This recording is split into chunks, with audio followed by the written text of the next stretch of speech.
radio for the masses. Headline edition, July 8, 1947. The Army Air Forces has announced that a flying disc has been found and is now in the possession of the Army. If the game is rigged, change the game. Game changer. I occasionally think how quickly our differences worldwide would vanish if we were facing an alien threat from outside this world. This is Fade to Black with your host, Jimmy Church, on the Game Changer Radio Network and KGRA, the Global Radio Alliance. I need your help to get to the year 1985. You are listening to Fade to Black with Jimmy Church on the Game Changer Network.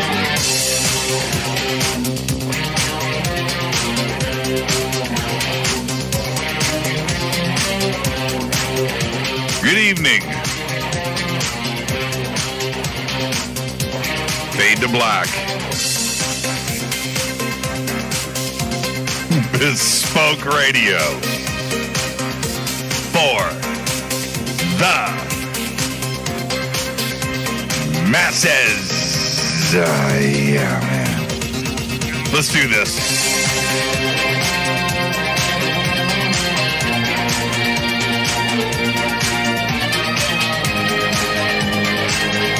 Today is Tuesday, June 30th, 2020. 182 days into the new year, only 184 days left. We are live from a bunker that is in the middle of beautiful downtown Burbank, California. And I would like to welcome everybody listening all around the world, all across the United States. Hither and thither, to and fro, back and forth, up and down, east and west, north and south, far and near. This is Fade to Black for KJCR, the Game Changer Network, and KGRA, the planets. I'm your host, Jimmy Church. What is cracking, everybody? How you doing? What an amazing night we have tonight. Scott Wolter is here. He just got back from Texas today. He's on the show tonight. Another exclusive event tonight with Scott Wolter. We've got all of the images that we are going to be posting up on Twitter to see everything. Now, welcome to everybody listening all around the world on all of the networks. TalkStream Live, TuneIn, KGRA, The Planet, of course, YouTube and Twitter, Facebook. All right, everybody that's listening out there, yes, okay. Okay, everybody. Just got a text from Scott. Scott, we're live on the air, man. What are you doing? I'll read his text here in a second. His recent discoveries. This is an exclusive. So everybody that is out there, if you're not watching, well, wait a minute. It doesn't even matter if you're getting a video feed. You're not going to get the images. So you're going to want to go to Twitter tonight. Hashtag F2B, go to the sandbox, and you will be able to see everything that we're talking about. Now, I'll give a full description. This is radio.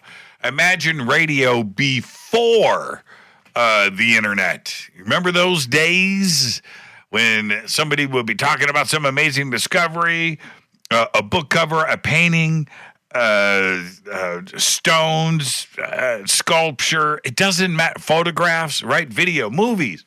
UFOs, anything, you had to get a description and paint it in your mind.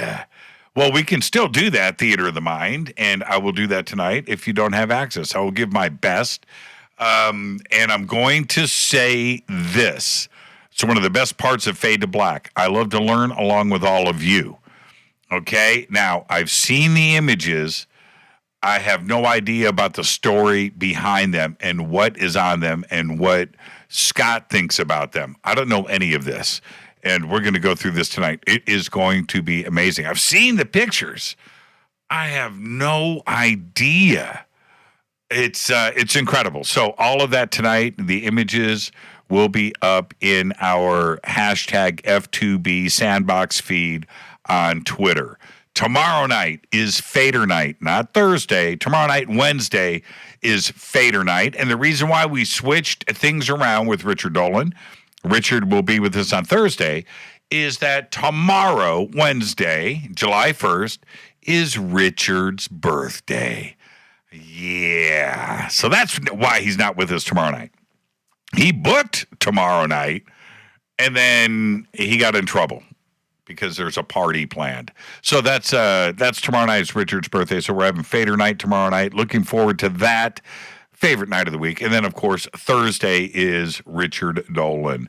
All right, you can follow me right now on Twitter at JChurchRadio. Oh, I wanted to give you guys a couple of updates.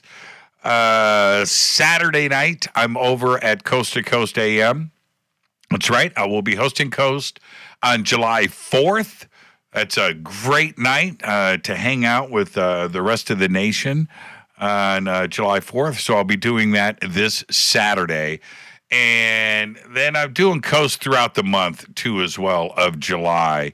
And I've got those dates in already, but I'll speak and announce those later. Okay? But nonetheless, Saturday night, I will be over at Coast to Coast AM. Now, follow me on Twitter at JChurchRadio.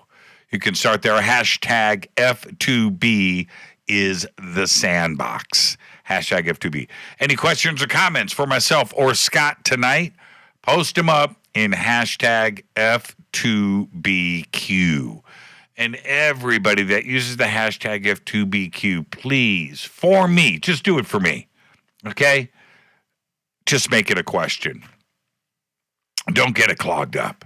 All right? I've got that reserved on my screen for questions. Okay? Whatever you got, follow it up with a question mark. That's how questions end. And then I'll know it's a question.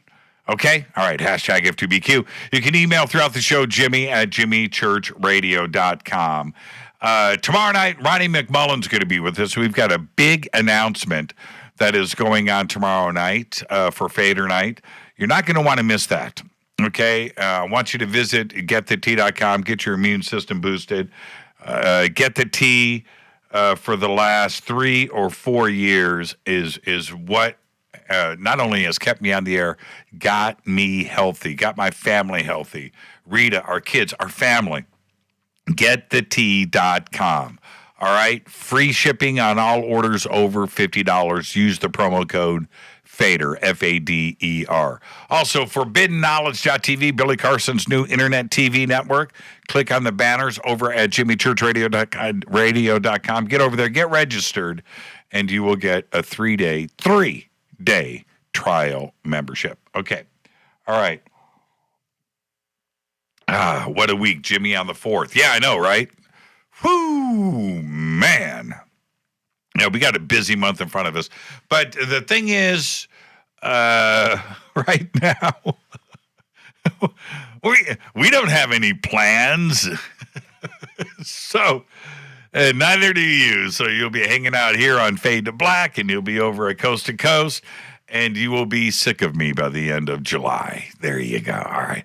Breaking news. Sorry to bring this to you, but writer, director, actor, and producer Carl Reiner left this earth yesterday at the age of 98. Directed some of my favorite films of all time, like Oh God, George Burns, The Jerk, Steve Martin, Dead Men Don't Wear Plaid. Steve Martin loved that movie.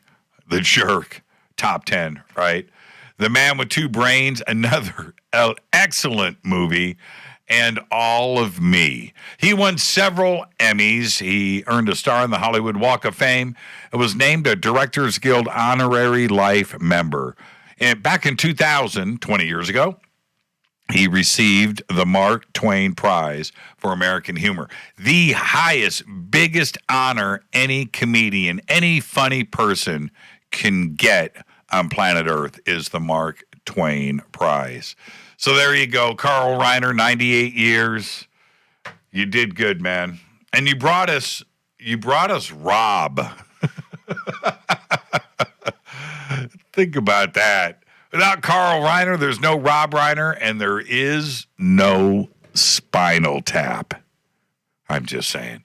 All right. Now, this news broke over the weekend, and I kind of saved it until today. I was going to talk about this yesterday. Pretty incredible. A crowd of people gathered in downtown Olympia, Washington on Saturday in front of a stage near the Washington State Capitol. They were there for the March for Our Rights 3 rally, bringing together far-right groups to demonstrate against safety regulations instituted during the COVID-19 pandemic. Yeah. But by the end, the event appeared to have been an elaborate prank that gained widespread internet attention over the weekend because the mastermind behind it all was Sacha Baron Cohen. Video that streamed live from the event appeared to show a singer in a red shirt and blue overalls engaging the crowd in a racist sing-along.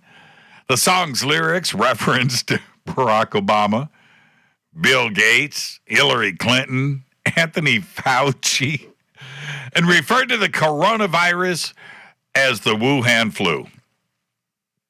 Now, attendees tried to cut off the power. I watched the video, by the way. You have to see what happens. And there were both in the audience, when you watch this and you see the heat starting to build up, there were both right and left wing. Both sides were there. And man, the sing-along kicks off and the left is listening. Well, even the right's but I gotta say, it happened. Eventually, the outraged left reached the stage. You see it in the video, too. You go around the side of the stage. They're trying to cut the power. Security is there. They eventually unplug the microphone. I would repeat some of the lyrics here. Pretty funny stuff, by the way. It was funny. It was racist and everything, but you have to understand what Sacha was doing. I can't believe nobody recognized him. He had a beard, cowboy hat, overalls, this red shirt, and he's singing. He's got a bluegrass band. He's got a banjo player, upright bass player, guitar player, doing this bluegrass music, and he's doing this sing-along. And half of the crowd bit, man. They were singing right along.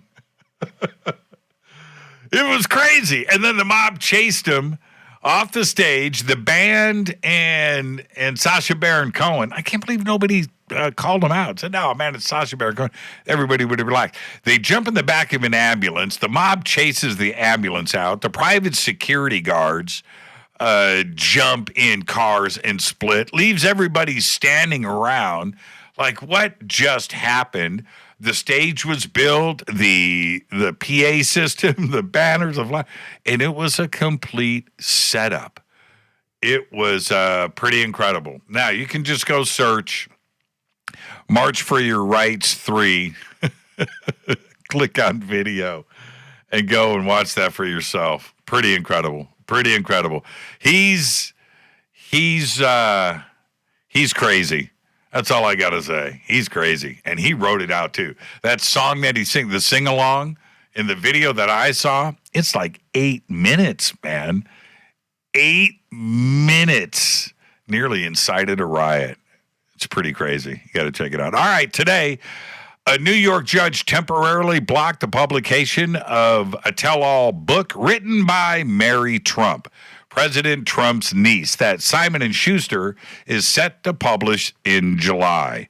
The ruling issued by Judge Hal B. Greenwald of the New York State Supreme Court, the state's trial court, stated that the book violates a confidentiality agreement related to the estate of the president's father, Fred Trump. The book was the 4th best-selling book on Amazon, on all of Amazon this afternoon. Of course, pre-orders, right? There you go. The Disclosure Fest event at the historic Los Angeles Park in downtown Los Angeles is happening on Saturday, October 10th. I want you to go to disclosurefest.org for not only a map, stages, events, the yoga, the music, the art, the mass meditation, the speakers, Fade to Black. Everything is there at disclosurefest.org. And also, we'll see you at the Starworks UFOs and Artificial Intelligence Conference in Laughlin, Nevada, November 5th through the 8th at the Aquarius Hotel and Casino. Now, this year, Grant Cameron, Paul Hynek, James Fox, Alan Stivelman, Sid Goldberg, and another dozen great speakers. I'm going to be there. Rita's going to be there. The Fade to Black crew is going to be there. I'm going to be hosting. I'm going to be speaking. We're doing Sky Watches for 2 nights. I'll be hosting those. We will have special guests. This is the UFO event of the entire year. I want you to come and hang out with us up at Laughlin, Nevada. Please go to StarWorksUSA.com right now for discounted tickets and information. Let's get this show cracking. Happy birthday to today, the one and only Yngwie J. Malmsteen. Today, 57 years old. He plays one of those right there. That's right. Yin Yang. Today, 57 years old. Bass god Stanley Clarke today is 69 years old. And ex-Pantera frontman Phil Anselmo today is 52. Think about it. Think about it. I'm going to list these 4 albums, and you tell me what goes through your head. Power metal, Cowboys from Hell, Vulgar Display of Power, and the Great Southern Trendkill. That right there is 4, the greatest rock albums in the history of everything. Right there. Phil was the singer. Our dead guy's birthday today is, I don't have one. On this day in history, OTD. Oh, really? I can't forget this breaking news. Daniel James, out of Australia, journalist, filmmaker. It's his birthday today, too. And most people don't know. A man with his talent, his writing skills, his editing skills, his video skills, his documentarian skills. Dude is only 29 years old. Happy birthday, Daniel. On this day in history, OTD 1974. Soviet dancer Mikhail Baryshnikov, considered one of the world's greatest ballet dancers of all time, defects, splits from the USSR. Mikhail choreographed his own defection after 4 years of planning. Fader fact, in 1941, President Lescott of Haiti declared war on the same day, declared war on Japan, Germany, Italy, Bulgaria, Hungary, and Romania. On that same day, only Romania bothered to declare war on Haiti in return.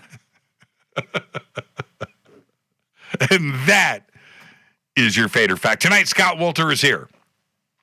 Got a breaking discovery that's going to happen exclusively right here on Fade to Black. We've got a bunch of images that we're going to be presenting. You need to get over to Twitter. Follow me on Twitter at JChurchRadio, #F2BQ. That's right, forsaken. Our tech guy's birthday today is, I don't have one. I actually put that in my notes. Yeah, I actually put that in my notes. All right. Let me hit this River Moon coffee. rivermooncoffee.com. The promo code you need, just head over for Amazon or the website for River Moon Coffee, or right there. Get your discounts and free shipping, all that stuff. All right.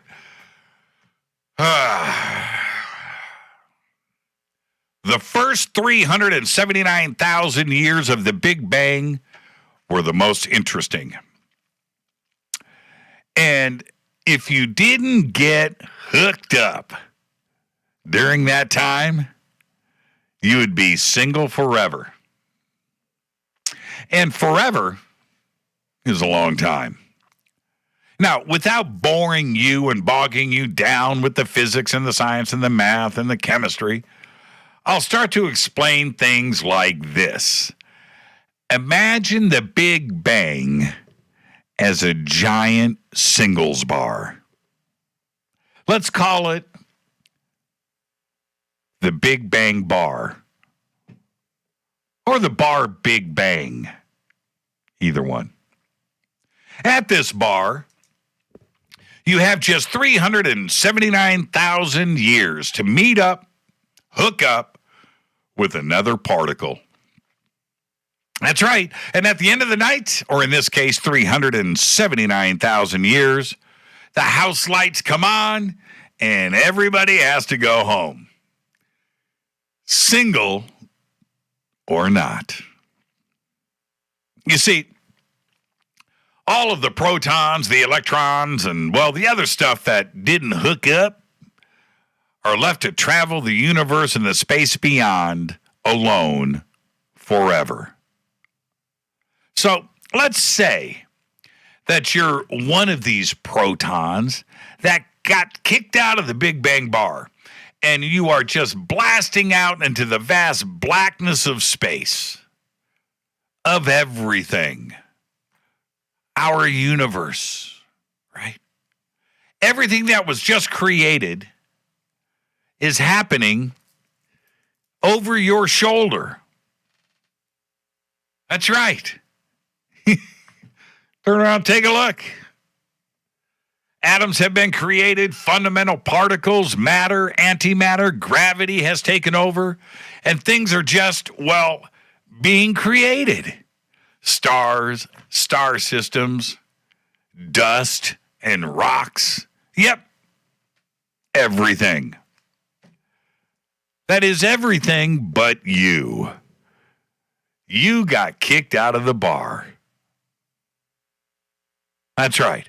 At this point, the odds of you hooking up with something, anything, and not living a life all alone are, well, they're huge. In fact, you will be alone forever. You see, the lone proton, the universe, the combination, it's a big place. But space, right? Everything else in the great beyond is even bigger. The universe is being created behind you. Space is after that. And that's where you're headed, into the infinite. You, the lone proton, cruising along, will never meet up with something else. You'll never get sucked in by gravity from a star that is attracting dust and creating its own star system, making chemicals and metals and the fun stuff that creates life. Nope. All of that is happening behind you. It's a lonely life. And I know what you're thinking right now. You're saying to yourself, Rita's saying this right now. Right now. This is cool info, Jimmy, and it's fun to think about. But what on God's green earth does this have anything to do with us? It's a great question, but actually, it has everything to do with you. The concepts about the size of the universe and bumping into something else, be it a planet, an asteroid, or another starship out there while traveling the stars, are greatly exaggerated by Hollywood and science fiction novels. I'll put it to you like this. You and your team have left the Earth for star system ABC and its planet DEF.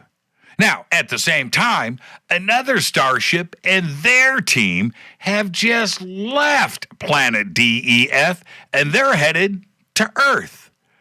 Now, what are the odds of you hitting each other? There are no odds. It will never happen. What are the odds of you seeing one another, passing each other by? Again, it'll never happen.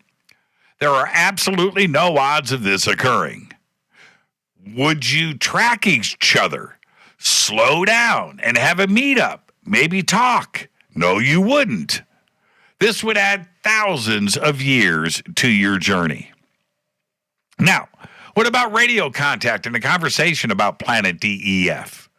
Right? Maybe you want to know something. Well, if you are traveling at half of the speed of the light, this probably wouldn't happen either. There would be no FaceTime at these speeds, approaching each other at the speed of light, or half of the speed of light. Now, that is the speed of light. It just wouldn't happen. In fact, you would also probably have a light year of distance between you as you pass each other. Just imagine trying to track. You can't even point your direct TV dish at a stationary satellite on your own. Think about this. This is how lonely it is out there in the true vastness of the universe. Once you are gone, you are alone. We have exactly 4 interstellar objects out there: Pioneer 10 and 11 and Voyager 1 and 2. All of them are evidence of our Earth and who sent them, which is us.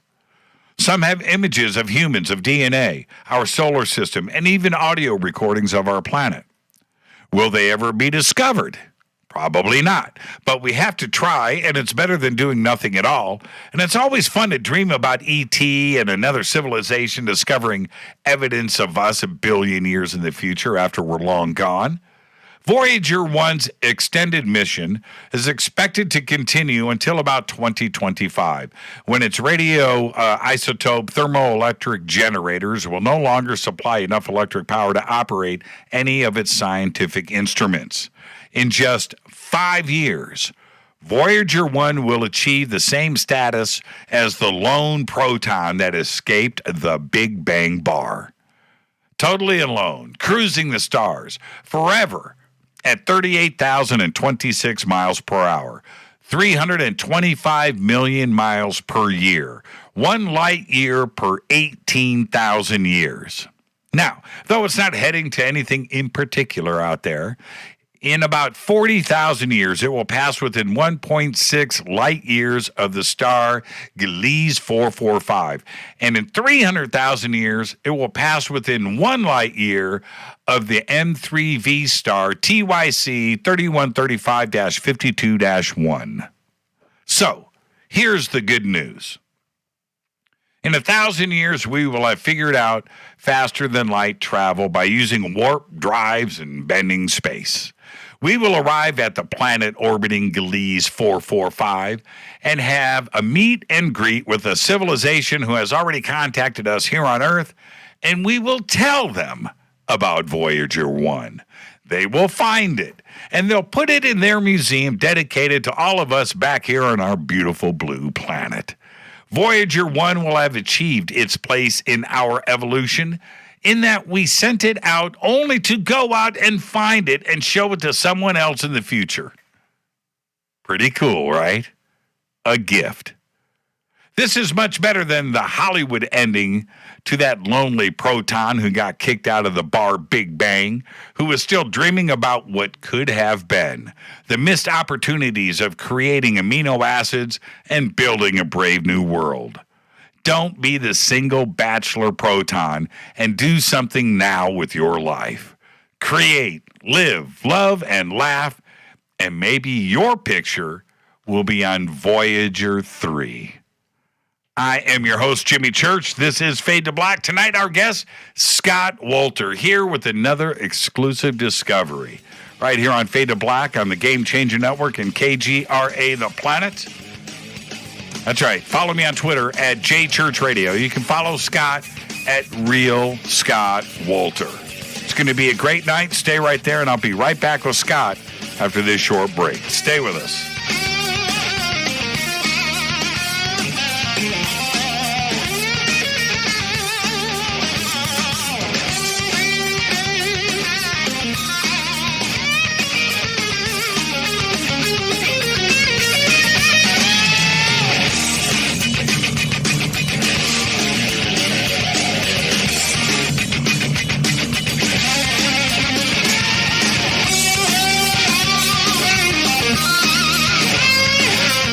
This is Nicole Church, daughter of you-know-who, and you're listening to Fade to Black on JimmyChurchRadio.com and the Game Changer Network. You're listening to Jimmy Church, Fade to Black.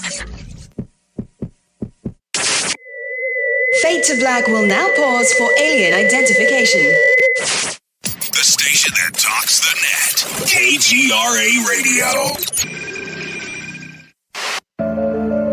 When you take the beans from Central America with dashes of Indonesian and African mixed in and then roasted to the dark side of Fade to Black, you create the ultimate brew of fringe. Introducing the Fade to Black blend from River Moon Coffee. Yes, River Moon's darkest customized roast was created for the love of Fade to Black. The alchemy of masterful roasting and smoking the beans is in every sip of this full-bodied, dark Java. I need my coffee dark, deep, with distinct bittersweet chocolate highlights, just like the bunker. Leaning further into the darkness of the roast is Fade to Black blend from River Moon Coffee. Just click on the banner at jimmychurchradio.com and use the promo code F2BBLEND for 15% off of your order today. Go Beckley Teppy. This is Jimmy Church of Fade to Black, and you can get our podcast for just $2 per month. All you have to do is click on the podcast banner over at jimmychurchradio.com. Hi, folks. It's troubling times, and fear is pushing emotions, which in turn pushes health the wrong direction. Do you ever get an ache because life is uneasy? Try Life Change Tea at getthetea.com. Life Change Tea works on your digestive tract, helping to move food through quicker and comfortably so your health is spot on. Life Change Tea may not help with world issues, but it will help with your digestive issues. A glass a day helps keep the intruders away. So, change your life today. Log on to getthetea.com. That's getthetea.com. If your health game is off, get on by ordering Life Change Tea. Getthetea.com. And while you're on our site, look around at the great non-GMO organic supplements. And if you're a sales shopper, go to our specials page and see what's for you. I've been drinking the tea for 12 years, and I'm sure glad for its health benefits. Again, that's getthetea.com. Getthetea.com. The tea that makes you go. 9 out of 10 geneticists agree. Fade to Black is not your father's radio show on the Game Changer Radio Network and KGRA, the planet. Hi, this is Rob Reiner from Anvil, and you're listening to JimmyChurchRadio.com. What's up? I'm Chris. What up? This is Kyle Massey, and you're listening to Jimmy Church Radio.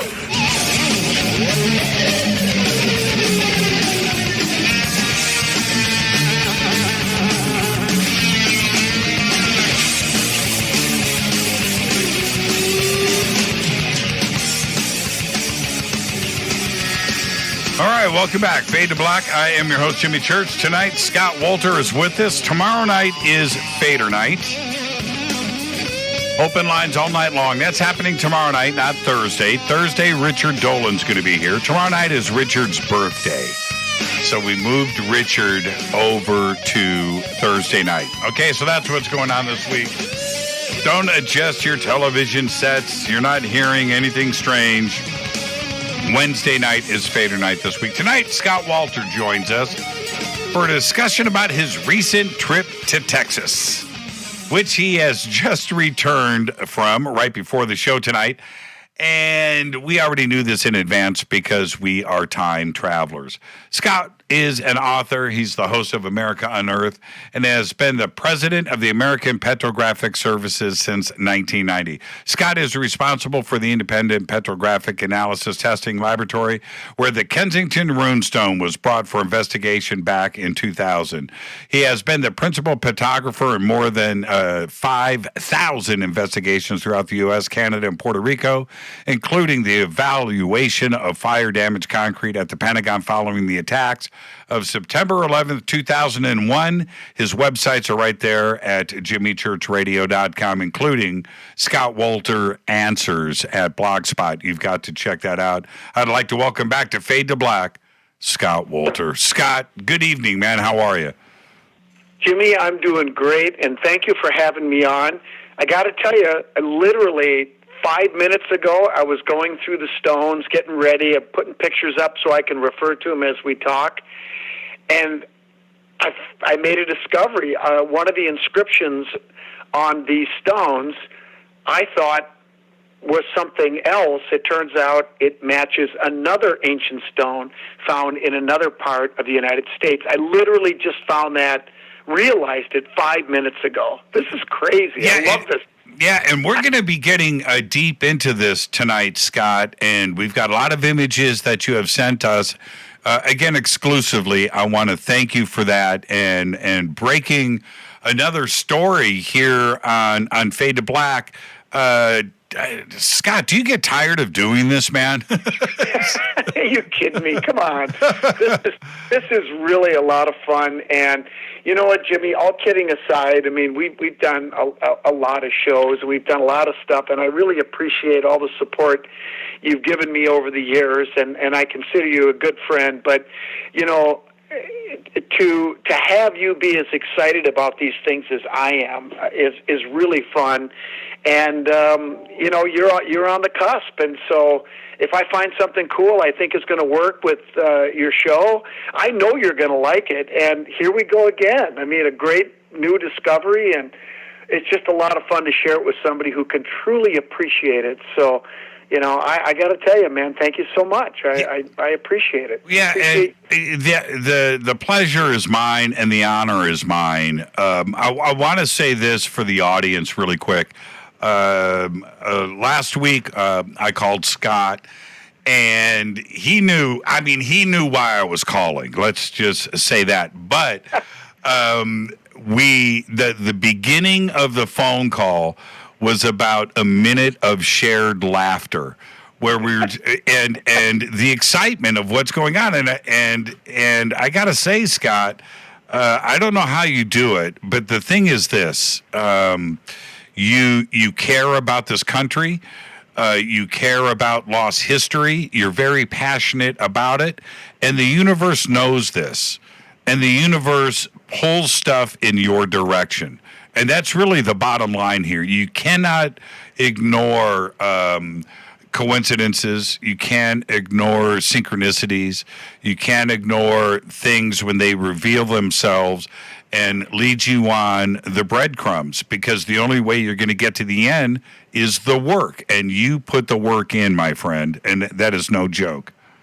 Well, I appreciate that. I guess, you know, I heard a saying a long time ago: the harder you work, the luckier you get.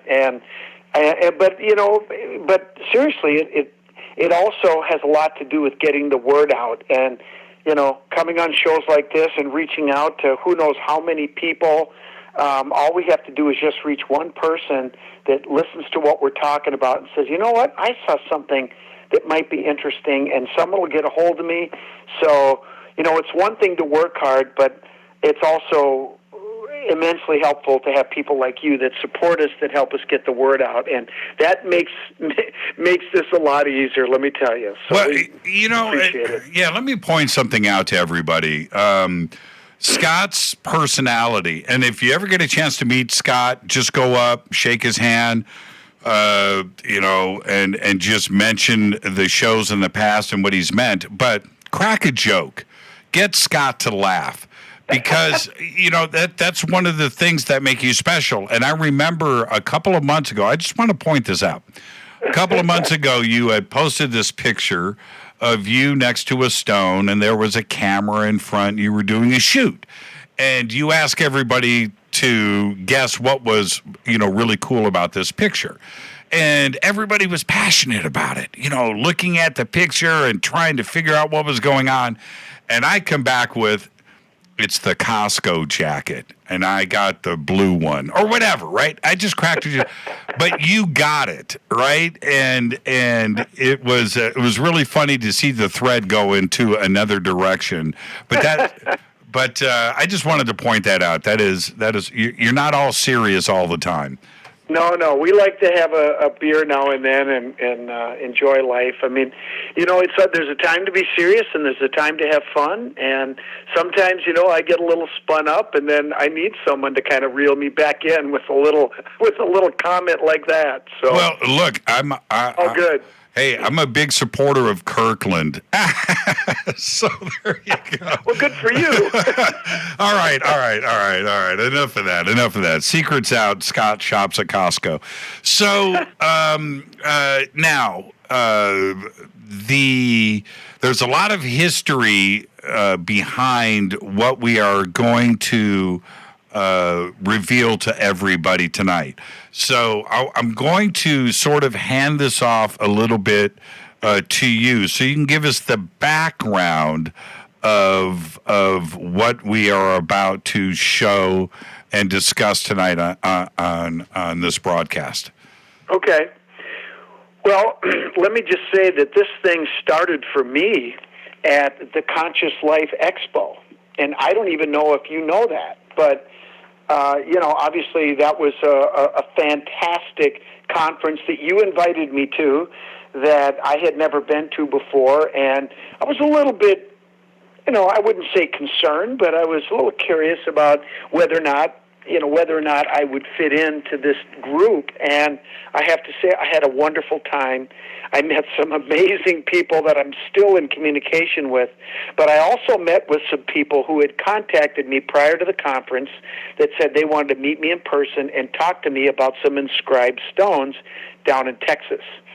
And hey, I'm in. Let's go. Inscribed stones. Let's take a look. Right. And I have to be honest, most of the time when people come to me with stuff, it's either something that's can be explained as a natural phenomena, and a lot of people are disappointed. Some get pissed, but I just tell them this is what it is, and if you want the truth, you're going to get it.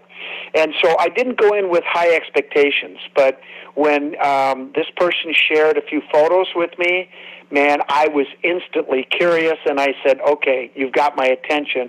What's the story? So he told me that there was a cache of stones that were found inside of a cave. And I don't even remember now what the original story was, because the original story that I was told after having gone down to Texas twice in the last month, I can tell you that the story is not exactly the way that I was told.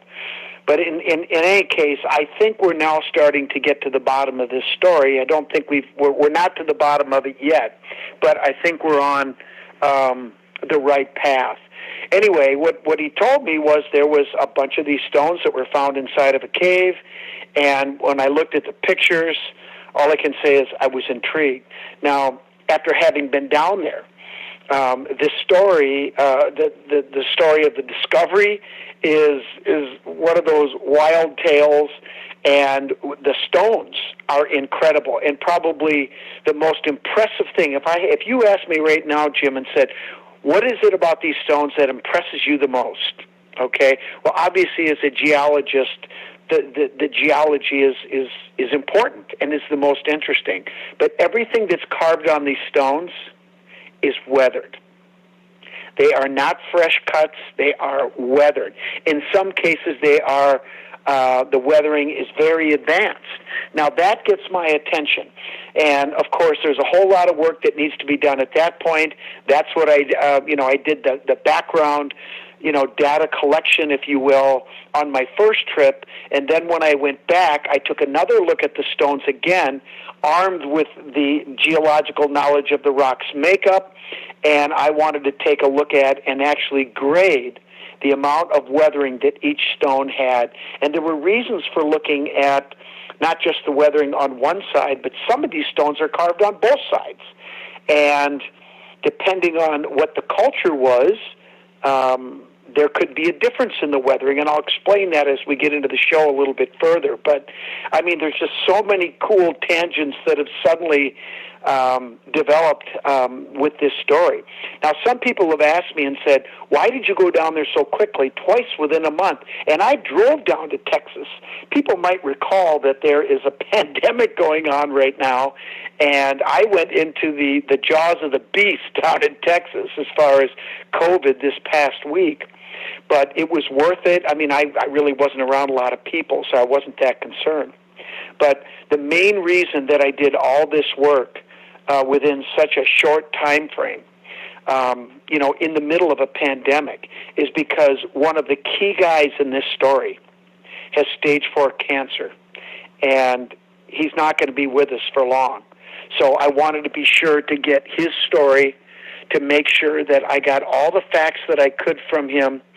And I have to tell you, Jim, 2 days ago when I sat down and interviewed this guy, when we got done, he was sitting with his son, who has been very protective. And I said, I always asked him, I said, how's Jim doing? How's your dad doing? He said, Scott, he said, he's living for this. He wants to be here. He wants to help you. He wants to answer all your questions. He wants you to get to the bottom of this mystery that he's been working on since the first time he saw the inscriptions outside the cave in 1968. And when I got done with that interview, Jim, there was probably a half dozen people there. There wasn't a dry eye in the house. Now, let's discuss some specifics here really quick, because these questions are going to pop up with everybody in the audience. So let's get some things out of the way. Okay. You just said that the discovery of the cave was 1968. How many of these stones were discovered? Were they all discovered at the same time, and how many were there? Okay, well, the story's a little complicated, and I want to preface everything that I'm going to say by saying two things. One is I want to protect the site. I want to protect the people that are involved here. I know how people are, and most people are just curious and they want to see things, but all it takes is one person to cause a problem. And so I'm going to be very protective of specifics. Okay. And again, of the people, because especially right now, that family, they need to have their space. So I don't want anybody, bothering them right now, but eventually, all that stuff will come out. Now, Jim was fishing along a creek, and it's kind of, what do you call a stream? Something that's not quite a river, but it's bigger than a creek. A small river is what it is. He was fishing on one side, and he looked across the river, and there was a cliff face there, and he noticed that there were some carvings on the cliff face. This was in 1968.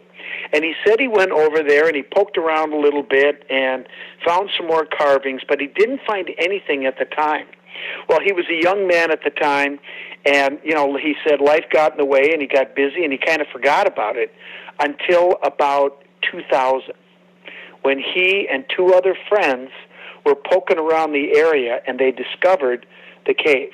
Actually, what they discovered is one of the stones had actually was partially sticking out of the ground, and I've got a beautiful video of one of the guys that was with him, and his name is Jim too. He goes by James, but he described to me. He said, "Scott," he said, "carved on this stone was the face of an angel with wings." And its mouth was open, and it looked like it was singing. And when he described that, I knew exactly what stone he was talking about, because I had already seen that batch of stones. Now, and actually, 2 days ago when I visited with James, he gave me a VHS tape, which I have not even looked at yet. I'm going to get it converted to digital here later this week, and I'm going to watch this hour-and-a-half tape. And he says there is video of them digging the stones out of the cave. I cannot wait to watch that. And so I'll see that. But what he described was they found the stone, and then they pulled away the dirt, and they realized that there was a shallow cave that probably went in about maybe 5-6 feet. It's probably, I would estimate at that time, probably 6 to 7 feet tall. And these things were stacked up like bricks or like plates inside the cave. And he described that there was some type of a material that was spread on them, and they described it as mortar. Well, it's not mortar. In fact, that material is it's a mica with a slight iron oxide in it, but the color that it makes with this muscovite mica is this beautiful powder blue color. And I think that these things were covered because I would say at least half the stones still have some of that blue clay on top of them that's in the grooves and even on the surface. And I don't know if they covered them up to protect them, if they put this wash on as part of a ritual and to protect it. I just don't know. I mean, this is one of the question marks that we have. But he thought it was a mortar, and I said, no, it's not a binder. This is something that just was apparently to protect them or to bless them. I have no idea. But they were stacked inside this cave just like books, except they were stacked vertically instead of horizontally. Okay. Before we get to the break, let's discuss weathering for a second. In that when you look at something, there are certain things that I know in life where I know when I look at it immediately, like a guitar. I know. Right. I know what I'm looking for. I know if it's real. I know if it's not. I know if it's old. I know this. I know if it's made in the United States or not. What the pick. I know immediately because it's what I do. Or microphones. Nobody knows microphones better than I do. You and microphones. Right. Imagine that for a second. Yeah, like peanut butter and jelly, right? Well, I know peanut butter pretty well. So now, when I look at these stones, and we'll get the images up here in a second, everybody. You can relax on that. Even to my eye, Scott, this looks freaking old. Yeah. With your eyes, what immediately went through your head? Well, like I said, even in the pictures, before I saw any of the stones, I was very intrigued. There was just something about them, and when you look at these pictures, anytime I look at an artifact or I look at an inscription or something that's carved on stone, the first thing I do is, okay, what rock type is it? Okay, then I kind of have an idea of what I should expect. Well, this is a sandstone. And, of course, there's still a lot of questions because you can have sandstones that are metamorphosed and are hard as glass, and you can have some sandstones you can just crumble it in your fingers, and everything in between. It depends on what the cementing agent is. So I didn't know any of that when I first looked at the stones, but I got down, I looked at it closely with my hand lens, and I could definitely see weathering. The sharp edges of the carvings, they look pretty sharp in the pictures, but when you get right down in there and look closely, you can see they've rounded off. And some are more weathered than others, and that's interesting to me because the rock type, I probably took 30 little chip samples off of some of the backs of these artifacts and some of the rocks from the area where the cave was. It's the same geology. So one of the things I can tell you is that these slabs that you're looking at with the carvings, they came from that area. So they didn't come from the Mediterranean. They didn't come from Europe. No. They were created here in the United States, in Texas. They took the local rock here and they carved it, and then it weathered, and then it was put in the cave. That I can tell you with certainty. So it wasn't until I took my samples on the first trip. I went back to the lab. I made thin sections. They gave me a couple of the artifacts, and I returned them on this other trip, and I looked at them very carefully. I made thin sections. I identified the binder. I know exactly how hard this rock is now. And actually, if you look at super soft on one side, super hard on the other, and then in the middle, kind of in the middle of hardness between them, I would grade these slightly on the softer side of average or in the middle. So it's a hard sandstone, but it's easy to carve and will exhibit weathering geologically relatively quickly. So it's not the hardest sandstone I've ever seen, certainly not the softest, just a little bit on the softer side of the middle, if that makes sense. Now, we're going to head towards a break in 90 seconds. So let me get this question out, which is probably the most important one of the hundreds we're going to do tonight. What are we talking about as far as aging here? How old are these things? What's your best guess? You have not seen any of them, but some of the stones have dates on them. Okay. Well, we'll come back to that. One of the stones, I'm looking at the picture here, has a menorah. When did the menorah appear first in history? Wait a minute. Which stone are you talking about? I haven't seen a menorah yet. What? Which one are you talking about? You sent me the picture. It's which one? It's on the hilt of it's image. Oh, I don't even have the file name here. It's right at the bottom of the hilt. It's a friggin' menorah. 1, 2, 3, 4, 5, 6. Oh, wait a minute. That's the Tucson lead artifact. Okay. The reason I sent you that one is because there's Hebrew on there that has vowel indicators, and a lot of the stones that we have in this collection has Hebrew with vowel indicators, and there's a reason why I sent you a Tucson lead artifact. See, I went through all the images. Everybody, I'm just going to let you know, this is live radio. I did not want to discuss any of this with Scott in advance. I want to learn with everybody as we're moving along. So, Jimmy, I sent you these things about an hour ago, so you didn't have time to put it all together. This is unfolding as we talk. Yes. Okay, so this menorah is not part of the stones.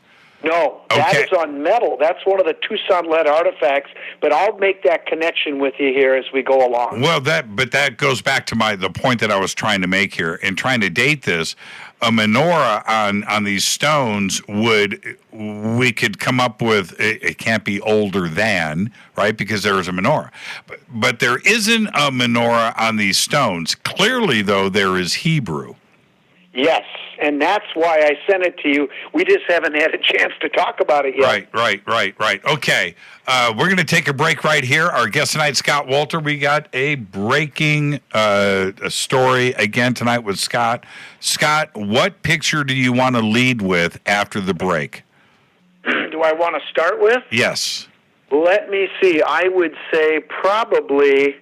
Let's start with the stone that has the Hebrew writing and the archangel standing on the skull and the woman holding it with red fingernail polish. That one I think you should be able to find. Yeah, and the stone in the background in that picture is also... that wasn't supposed to be sent.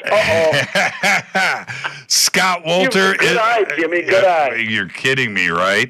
Our guest tonight, Scott Wolter. We've got another exclusive. Scott breaking his latest discovery. He just got back from Texas right before the show. He's with us live tonight. You want to get over to Twitter at JChurchRadio. Hashtag F2B is the sandbox. The pictures will be posted there. This is Fade to Black and the Game Changer Network. I'm your host, Jimmy Church. More with Scott Wolter after this short break. Stay with us.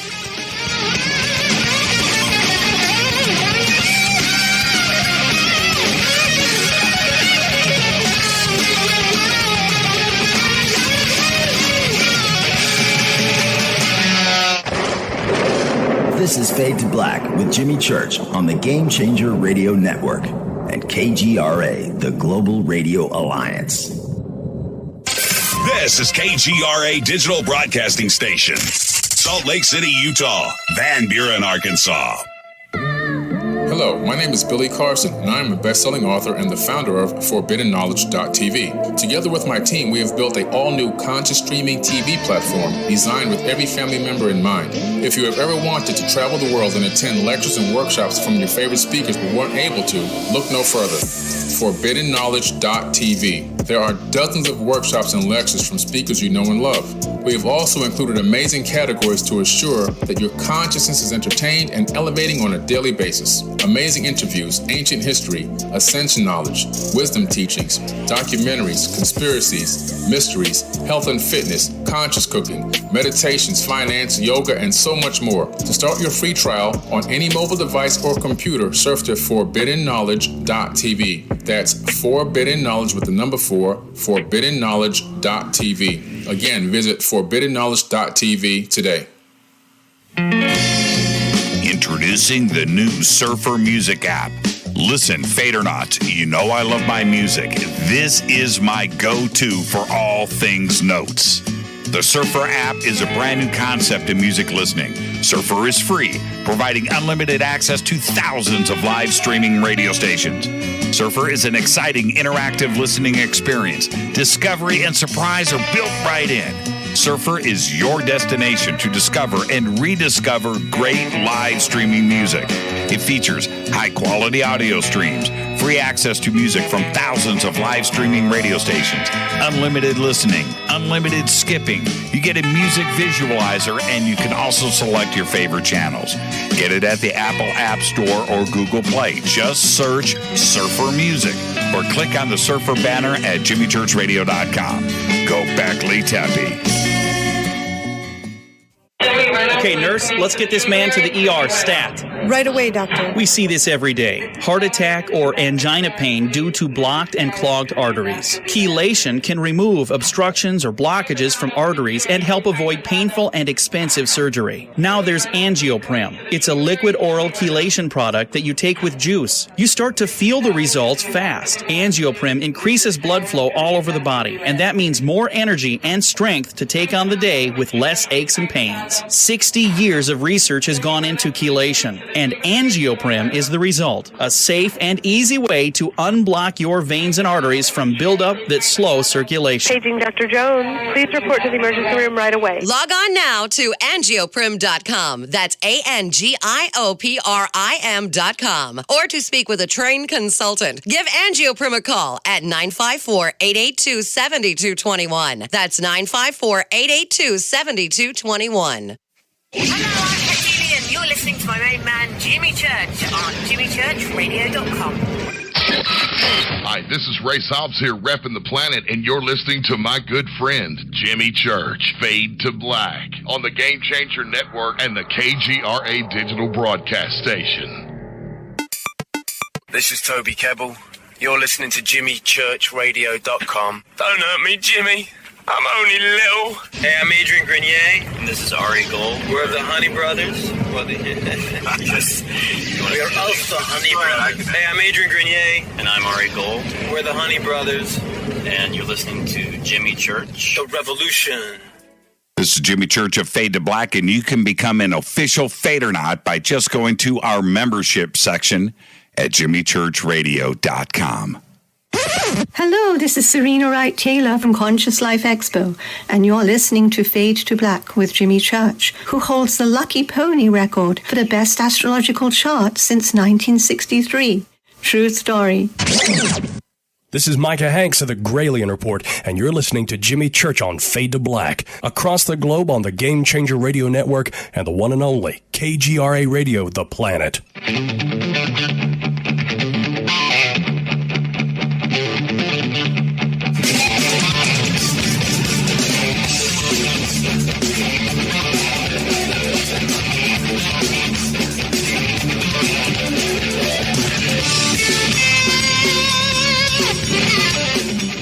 Welcome back, Fade to Black. I'm your host, Jimmy Church. Tonight, our guest, Scott Wolter, an amazing discovery in Texas, and we are presenting images now over on Twitter.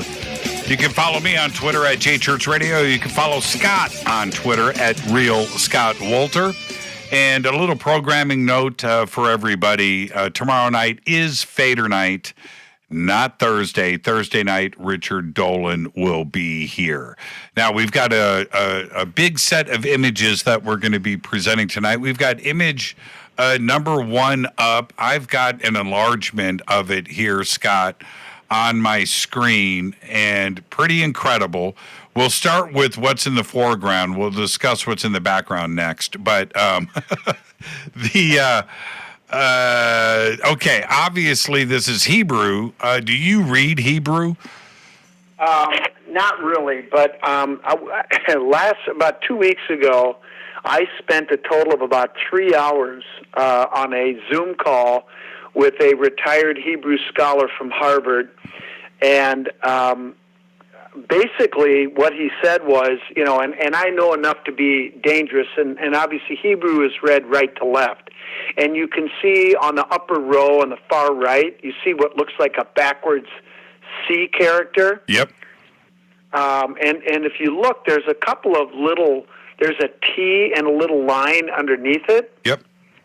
Those are vowel indicators, and that's really important because it helps you to be able to say, like you said with the menorah, it can't be, older than this.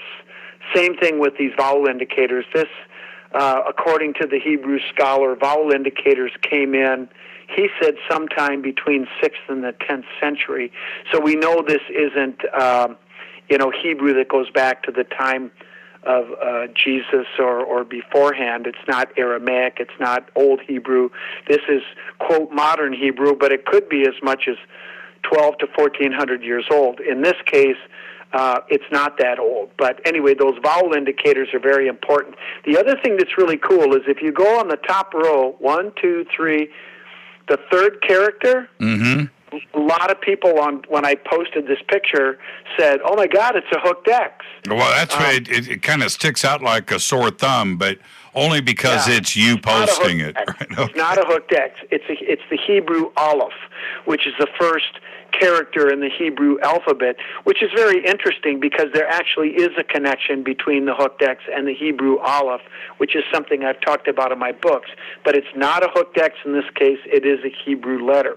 Now, if you keep going, so that's 3, 4, 5, 6, and there you see what looks like a backwards 7, and I forget what the character is, forgive me, but you see a little slash or a little dot above it. Yep.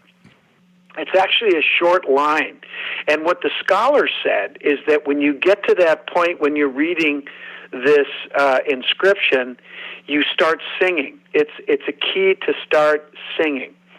So this isn't something that's just to be translated and spoken. It's to be sung, which I found really interesting and fascinating, in fact.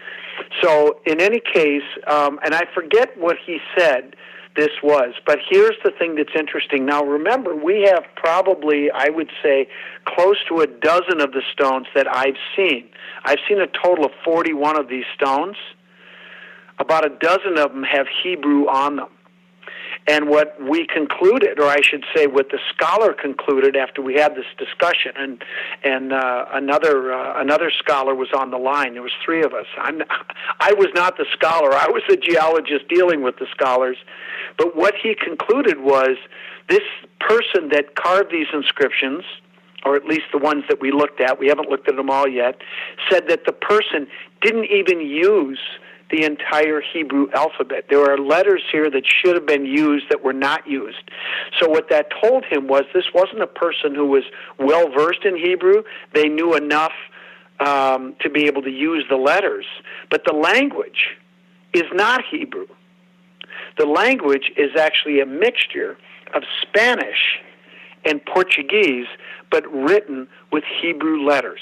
Say what? Say what? So, very interesting, right? Now, this stone here is interesting for another reason, because if you go on, and I'll get to the reason why in a sec. Okay. If you look at the archangel, see he's standing on the skull? Yep. One of the things that he said to me was, never have I ever seen a skull on a Hebrew grave slab. Never. So this combination of Christian symbolism with the archangel and the skull and the Hebrew writing that actually turns out to be in the Spanish and Portuguese language. What the heck? This is something that at first glance doesn't make sense, does it? Now, well, of course, I'm trying to figure all of this out right now. We're only on the first image. The Portuguese language or Spanish, were these scholars able to translate what is being said here? Well, yes, and I don't have it in front of me. I'm sorry, I didn't. I have notes that I took. They're in a binder here, and I don't have them in front of me. But I will tell you this. After translating as best he could, And it wasn't like, oh, yeah, this says da-da-da-da. It wasn't like that. It was very difficult to be able to translate this for the reasons I've stated. It's using one alphabet and writing it a different language than the alphabet typically would be used for. Sure. But what he did conclude was that these are all probably grave slabs. And why the grave slabs of who? Well, that's the question. So this was the information that we were given. We've got people who know something about Hebrew. There's Christian iconography here. And the language suggests clearly these people are not from... well, let me go back and talk about some of the dates. We have dates on these stones that range from... The oldest date that we have actually is not on one of the stones. It's actually on the cave wall outside, and it's still there. I saw it. That date is 1501. In the middle of Texas. In the middle of Texas. The other stones date 1507, 1511, 1516, I believe. And then there's a couple of stones that are dated 1762, 260 years later. What's going on? Yeah, the mystery deepens. Wow. Yes. Wow. Well, think about this. 1501. What was going on at about that time? In Texas? Well, in the Gulf region. Well, obviously. Some guy named Columbus. Yes, of course. I mean, that comes to mind first. But if we look at 1492, that was 9 years, maybe 8 years before depending on the month. Date is carved. Right. And that was in the Caribbean. To get all the way through the Gulf of Mexico into the heart of Texas, that's a whole nother conundrum altogether. Well, hold on a sec. Columbus made 4 trips to the Gulf region, and he went as far on the 4th trip as Panama. Right. I don't know if you know that. I do. But he did. Yes. And his son was there after he was. So let's go back now. So we got Columbus possibly being in the picture here, and I'm not saying he is, but he could be, and I'll tell you why. Because this mixture of Christian and Jewish iconography and symbolism is totally consistent with a group of people over in Europe called conversos, or crypto-Jews. Have you ever heard that term before? No, I have not. A crypto-Jew is somebody who is inwardly, in their heart, Jewish, but they live in a Catholic country. So outwardly, they are Catholic, but their true faith is Judaism.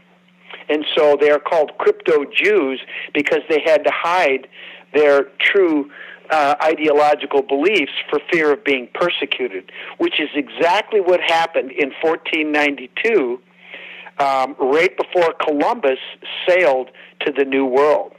Now, I'm not sure if you've heard this before, but many people have speculated that Columbus himself was actually Jewish, that he himself was a crypto-Jew. So if that's what was going on, and we know these people were there in the Iberian Peninsula, in Spain and Portugal, are things starting to connect? They are, and if it's not Columbus, so certainly, okay, look, we're getting ahead of ourselves here, or maybe I am. But so what we're suggesting is some crypto-Jews could have been on Columbus's crew, but they would have departed the ship and then traveled and explored inland into the middle of Texas. Some of them may have died, and they created these stones. This is for part of the stones. This isn't for all of the stones. But well, some of the stones have different imagery, but what we think could have happened is look, if it's true that Columbus was indeed a crypto Jew himself, he would have been sympathetic. These would have been his people. And I think that there are some scholars that would argue that that's exactly what happened. And he would have, they would have said, look, we'll travel with you and take our chances in the New World, because if we stay here, we know we're going to be burned at the stake. So we're out of here. And, if it's true about Columbus, he certainly would have said, hey, I'll take you there. And left them here, and they took their chances, and apparently, or possibly, one of these groups ended up and formed a community, lived in this area, and actually this area. Now there are other stones which I cannot share at the moment, which are map stones that show Native Americans interacting with a community of people that had a church there. So there was interaction with the natives. This particular site would absolutely lend itself. We know historically that indigenous people camped there. This was, settlements were there. And so it's a perfect habitation site. But this group formed a community, and obviously if they stayed there for a long time, people live, people are born, they die, and these could be the gravestones for those people, and it would explain, that's the only thing that we could come up with that explains this varied language. There's other languages too, I should tell you, and the symbolism, some of the stuff is just nuts. It's just amazing. Okay, let's. I'm looking at the clock here. We've got so much to cover tonight. Let's get the next image up. Which one do you want to post next? All right. Well, these get really, really, really interesting. This first image, as great as it is, and that skull sticks out like a sore thumb. It's actually the most boring image. So let's. Okay. What do you? Yeah, it's really cool. Let's go to the one where you have this what looks like a shaman holding a staff. Okay. With a spiral next to it. Yep. Let's get that one up next. I'm looking at it now. That one is just fantastic, by the way. It is, isn't it? You know what? I call this one the bunny rabbit. The bunny rabbit. Yeah. Can you see why? Well, yeah. Okay. Well, they're not bunny ears. No, they're not. They're not. But this is the bunny rabbit. Rita, get the bunny rabbit up. The one with the spiral on the right. The shaman holding that's a sheep herding staff, right? Well, it's a staff for sure, but it looks like a shepherd's crook, but it's got a little extension on the very top end of the hook. Okay, Rita's got it up, and now before we go to this image, let's go back to the first image, Scott. You have this Egyptian stela in the background. What is that? What is that? That's exactly what it sounds like. I didn't mean to put that in there. I forgot that was in the background. But on the top, you have Horus. It's really an iconic pose that's very common in Egyptian iconography. And if you look at it, if you zoom in, you can see the head of Horus. He's got the beak of a bird, and sitting on the throne there.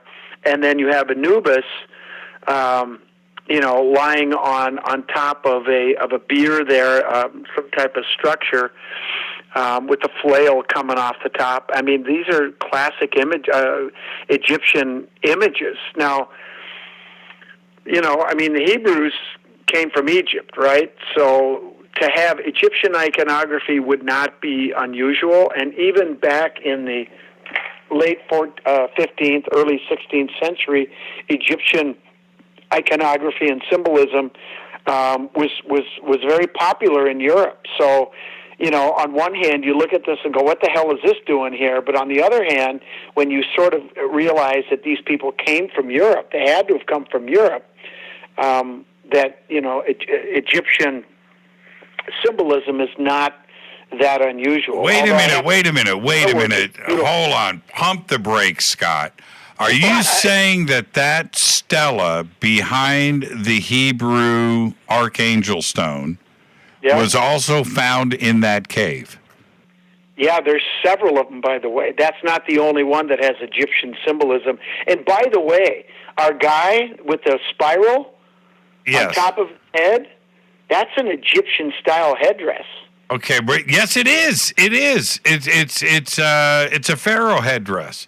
So, in fact, I think that one represents both Upper and Lower Egypt. That's right. That's united. Exactly right. Okay, that throws a whole caveat into this Egyptian type stela. Okay, let's get back to image number 2, which take us through this. What are we looking at? Okay, the one with the shaman? Yes. Okay. Well, what I see some type of leader, religious leader, possibly, and, I'm not an expert on dress, so, it looks like it's wearing some type of a robe or tunic with a waistband. And then you have this Egyptian-style headdress and carrying a staff. So this is either some type of healer, a vizier in the court of a king or a leader, or maybe a leader himself or herself. Who knows? I mean, maybe it's a female. I don't want to be presumptuous. But I also see something sticking off the front of the face. A cigarette. It looks like a nose or something, maybe a cigarette or a cigar, who knows. Right. And then, but that spiral is amazing. That indicates Fibonacci sequence, the golden ratio, the key to life. But spirals also represent, and I have to say, after being at the Conscious Life Expo and being on that panel discussion with you, some people would say that represents a portal. It represents a portal. It could also be an indigenous medicine wheel, a path to enlightenment that you would walk. It's kind of like the labyrinth, like at Chartres Cathedral. Yes. Yeah. It's could be any of that. It's not a labyrinth, but it's similar. It's just not the same. And it could also represent the Milky Way, the universe, spiral galaxy. There's a lot of different things that are there with that. And I see something almost North American when I see that. It's that shepherd's staff that throws me for a loop, and the pharaonic, I should say, headdress here. The cigarette, or whatever that is, caught my eye too. And the dots that are coming up, I would have to see the stone in person to see if that is just weathering or if that is intentional. But now, let me say this. The two things that throw me off here are the shepherd's staff and the pharaoh's headdress. But this looks really old.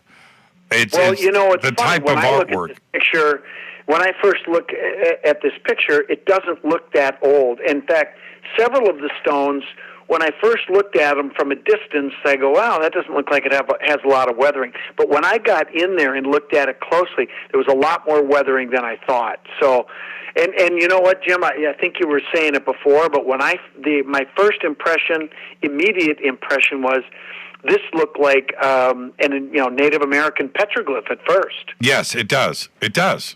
It does look like. Upon closer inspection, it doesn't look Native American. I mean, we talked about the Egyptian symbolism. All of a sudden, it's something different.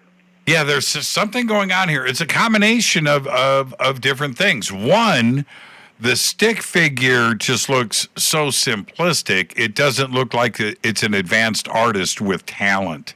It just doesn't look that way.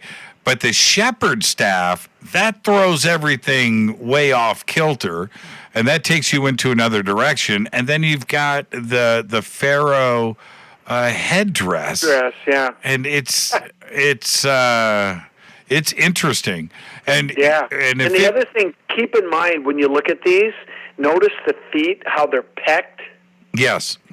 And the spiral is a linear type of groove, and the arms are pecked, and so the style of carving is kind of unusual. We have both pecking and detailed carved lines. If you go back and look at the Egyptian piece with the Horus and the Anubis, you have that exact same thing. So technically, that stone is a bas relief carving, right? Where the image itself is standing out from the rock, and then carved away the background. Now, there's another thing with that is very specific when it comes to Egyptian artwork. One foot will always be overlaid in front of another. In other words, you know which one is the leading foot. Right. Here, you're going to take a guess. So right or left foot. Right. Man, that's an amazing piece. My best guess is it would be the right foot because, it's clear what's the right arm and the left arm, right? Yes. So I guess I'm just going to say that it's probably right, but they could be stepping over. Who knows? This is an incredible piece. It isn't it? There's 1, 2, 3. I see 4 cultures here combined. On this piece, yeah. Man, that's incredible. That's incredible. Let me look. Oh, okay. I got to take a break right here. The next image. Let's go with what I don't even know how to describe this, but there's definitely an eye at the top of it. It looks like a pyramid. Yep. Okay, don't say anything. That stone I just brought back. Man, this is incredible. So you have this at your house? I have it. That picture where it's sitting inside with the wood in the back, I just put that in there a couple of hours ago. Okay. I bought these from one of the guys. Okay, we'll get this image up next, and the text and the things that are going on here. Yeah, this is incredible. This is Fade to Black. Our guest tonight, Scott Wolter. That's right, Scott is here, breaking another discovery. I'm your host, Jimmy Church. You can follow me on Twitter at JChurchRadio. Hashtag F2B is where the images are. You can follow Scott at Real Scott Wolter on Twitter. This is Fade to Black. More with Scott right after this short break. Stay with us.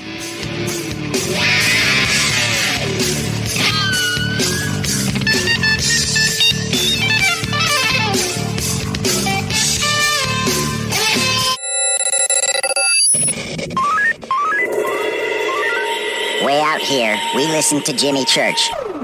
You're listening to Fade to Black. Always on the edge of the hottest alternative talk. Jimmy Church with Fade to Black. KGRARadio.com. ¿Qué tal, mis amigos? Yo soy Mario Carson, el tiburón, y los invito para que escuchen a mi buen amigo Jimmy Church Radio. ¡Claro que sí! Do you want to be an official Fadernaut? Of course you do. This is Jimmy Church of Fade to Black. Just go to our membership section at jimmychurchradio.com. Introducing the new Surfer Music app. Listen, Fadernauts, you know I love my music. This is my go-to for all things notes. The Surfer app is a brand new concept in music listening. Surfer is free, providing unlimited access to thousands of live streaming radio stations. Surfer is an exciting, interactive listening experience. Discovery and surprise are built right in. Surfer is your destination to discover and rediscover great live streaming music. It features high-quality audio streams, free access to music from thousands of live streaming radio stations, unlimited listening, unlimited skipping. You get a music visualizer, and you can also select your favorite channels. Get it at the Apple App Store or Google Play. Just search Surfer Music or click on the Surfer banner at jimmychurchradio.com. Go back, Lee Tappy. So, you love talk radio? Then you'll love TalkStreamLive.com. TalkStream Live is always on, 24/7 with the best streaming talk shows. Find your favorite talkers and discover some new ones. It's free, readily available online or on mobile with any smartphone or tablet. Finding your favorite talk shows all in one place has gotten a whole lot easier. Just go to TalkStreamLive.com. Be sure to download the free apps from Google Play or the iTunes App Store. You listen to us, and we listen to you. And so does the CIA. KGRARadio.com. Permanent industrial glue impossible to remove? Not anymore, because Handyman Formula by D-Bond is a patented chemical adhesive remover. It's used in the building and home maintenance industry, but now it's available for your home use, for your DIY projects. Unglue stickers, silicone rubber, labels, price tags, flex tape, weather stripping, carpet glue, wood glue, liquid nails, even 3M 5200. And it dissolves graffiti. Yeah, graffiti. Handyman Formula by D-Bond works, and it's safe to use on most surfaces. No need to call a professional. Don't get out the pliers and blowtorch. Just apply a little Handyman Formula by D-Bond and wait 90 seconds, then quickly and easily pull the items apart. Get unstuck. Visit DBondHandymanFormula.com. That's DBond. Telepath is a weekly digital newsletter filled with the latest paranormal news, trending topics, and fresh articles from some of the most popular critical thinkers in the community today. Stay informed on your favorite paranormal podcasts and live streaming talk shows. Interact with the Telepath and upload your paranormal story or pics. It could be featured in an upcoming edition. Sign up right now for the free Telepath newsletter at paranormal.radio. That's paranormal.radio. Including the network you're listening to right now, the Paranormal Radio app. Free in Google Play and the iOS App Store. You are listening to Fade to Black with Jimmy Church on the Game Changer Network. Oi, oi, I'm Reese Evans. You're listening to Jimmy Church. This is Revolution. The revolution will not be televised. The revolution is on radio. Ciao.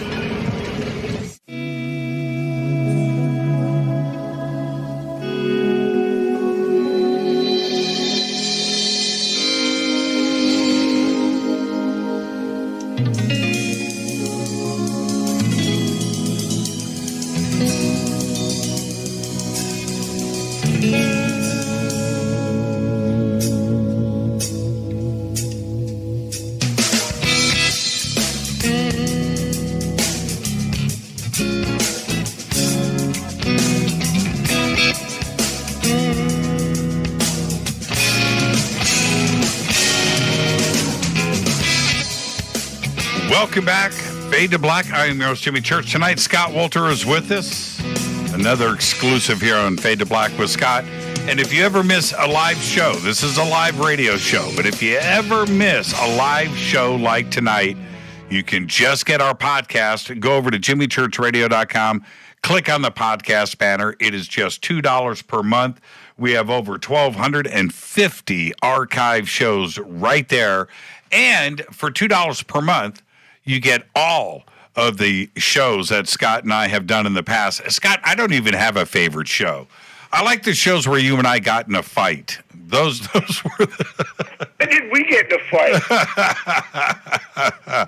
Oh man, I don't remember. I don't ever remember that happening. We before we'd ever come to blows, Jim, we'd just say, "Screw it, let's go have a beer." Yeah, let's go have a beer. Let's go have a beer and a sandwich. There you go. But everybody, just go back and get the podcast. It is just $2 per month, and you can help support the show. Now, okay, we just posted images 3 and 4, which are 2 images of the same stone. Now, Scott, I'm going to say this. At first sight, when I see this, now we're getting to many levels and shades of ridiculous. This is just incredible. And this is really a great stone.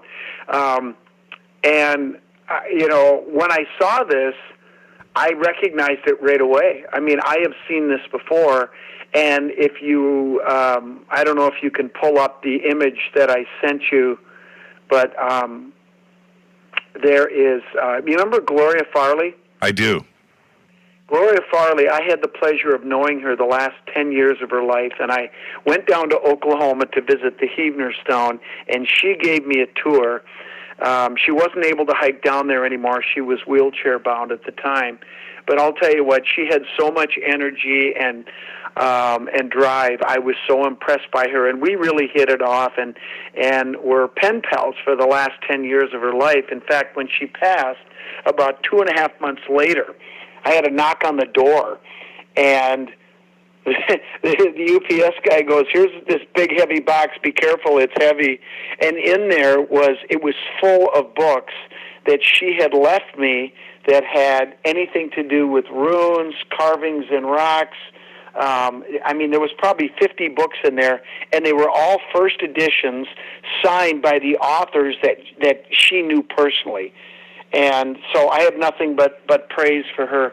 But anyway, on page 250 of her book, In Plain Sight, published in 1994, Gloria Farley, if you haven't seen it, you should go look at it, because there are a number of things that are in that book, carvings, that are part of this collection of stones. They're not the same stones, they're different, but they're carving much the same imagery.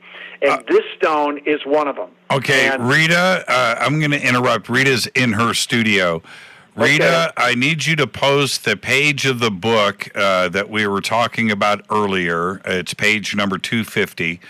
And also, see the picture. Yeah, and the close-up of the bull from this stone. And you and I were just talking about it, Rita, in your studio. So in the next tweet, post up both of those images there so together, we can use those for reference. I will tell you this, Jim. I looked at it very closely. I mean, I literally brought it out of my truck and put it in my basement about 2 hours ago, and I looked very carefully. I had Gloria's book on the floor, and I was looking to see if there were any differences, and there are differences. The two stones look very similar, but they're not the same. And the first thing that's different when you get the two pictures up is if you look at the very top, the apex of what some people call this pyramid stone. Right. The one that I got has an eye. Yes. It's like the all-seeing eye of God looking down and the rays coming down.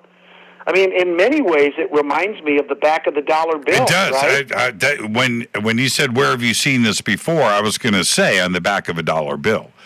Right. Now, this one on page 250, it's just a circle that has been pecked out, but it's not in the shape of an eye. No, I think it's. Different. I think That's it's one of the differences that may be subtle, but there's other differences too. But there's a lot of similarities. There's a lot of similarities, like the dashes that are coming down, but that looks like the sun on page 250, and that's the rays of the sun. Yeah. Right.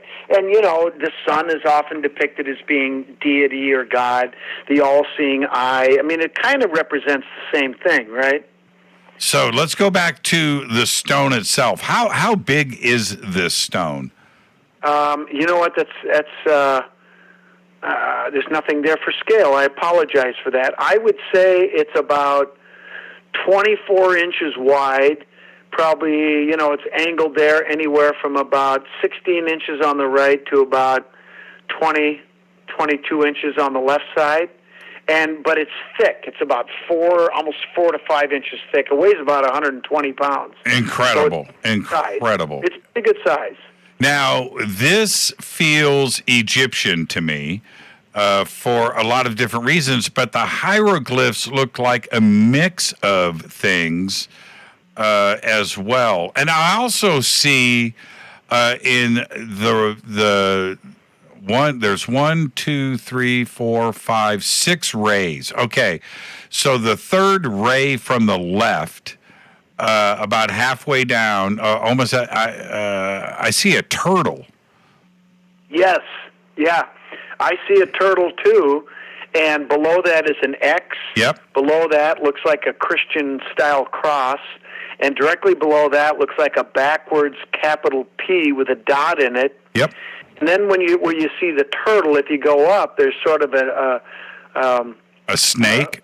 S shape a little bit. A snake. Maybe a snake, and then you have like a half circle or something that's carved, and then what looks like an ankh above that. An ankh or a Ra symbol. Yep. Yeah, and then you have what looks like, the 3 nails referring to Jesus, right? Yep. That's what it looks like to me. Do you see those? Yes. Can you zoom in? Yes. And now, before we get too far ahead of ourselves, in columns on the left, the 2 columns have dashes that go horizontal and vertical in 2 rows, and then the middle you have 2 rows, but they're not consistent. The dashes, which are horizontal, and then the far 2 columns have dashes that are vertical. Right. But the column on the end, on the far right, Scott, doesn't have a bottom, and the dashes continue outside of the rays. Outside of what would be the bottom of... The other way you could look at this is like a teepee, right? And you've got the bottom edge of the teepee on the 4 closed sections. Yes. The outer sections on both sides, on both the outer sides, are open at the bottom. Yeah, very interesting. Okay, now, but back to the dashes. The 2 outside columns, we're going to come back to that. That middle column, right? Yep. 1, 2, 3, 4, 5, 6. Okay, so column number 4 from the left. Yep. That is a number system telling us something. Well, or it's Ogham, which is ancient Celtic script. I'm not saying that's what it is, but that's what it could be. And Ogham script is a series of dashes like that, lines. Now, I'm certainly not an expert on Ogham, so but I know people who are, and sometimes the lines will be angled. Sometimes they'll have X's with dashes like that, but sometimes they're just dashes like this, kind of semi-horizontal dashes. So that could be Ogham script. Which so again, now is Celtic in origin. So, now throwing that wrench into this pile, right? Yep. Could this be a type of Rosetta Stone, where each one of these columns is saying the exact same thing? It certainly could be, and actually, Jimmy, that's a really good idea. I'm not sure about that. I mean, maybe the one that we're just talking about, and then maybe it's referring to those pictographs that are on the row next to it, and maybe those dashed lines on the first 2, the far left, and the next one over. Maybe those are saying the same thing. But you can't ignore that at the bottom of the first, the second, and the 5th row are human figures. Human figures descending from the eye or the heavens through rays of light. Man, and before we go all E.T., alien conspiracy, right? Wait. Boy, that was a hard left turn. Whoa, hold on. People are going to see this. It's kind of obvious. And well, you know what? I mean, I have to say, if you look at it from that perspective, I can see it. Yes. I see it that maybe that's, could that be, I don't know, a spaceship? Maybe the eye is really a spaceship, and there's some type of communication going on, or lowering or raising of people. I mean, who knows? Yes. Now, this is the other thing, and I saw this right away, and I know that you're seeing the same thing, so let's point this out. The 3 humanoid figures, and I say humanoid because it looks like 2 arms and 2 legs, except each one of them is distinctly different. Yeah. And dude number 1 on the far left looks like he's got antennae.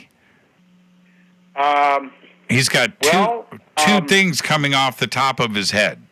I've got 2 pictures of this. I want to look at the other picture. Yeah, let me go to the second image as well. Because I intentionally move the light in different directions. One coming from the top and one coming from the side, and the one coming from the side, which is shows the whole stone, is a better image of that figure. Man, that is crazy. And then the second, yes, and the second one, it's either a dress or some kind of triangle bottom to where the legs would be. My impression is it's female. Yes. Yeah, I don't know. Maybe, or maybe it's hovering. I don't know. Okay. Oh, good God, I have no idea. Yeah, But then the one on the far right in the fifth panel, that one looks kind of more typical human, but it's an awful big head.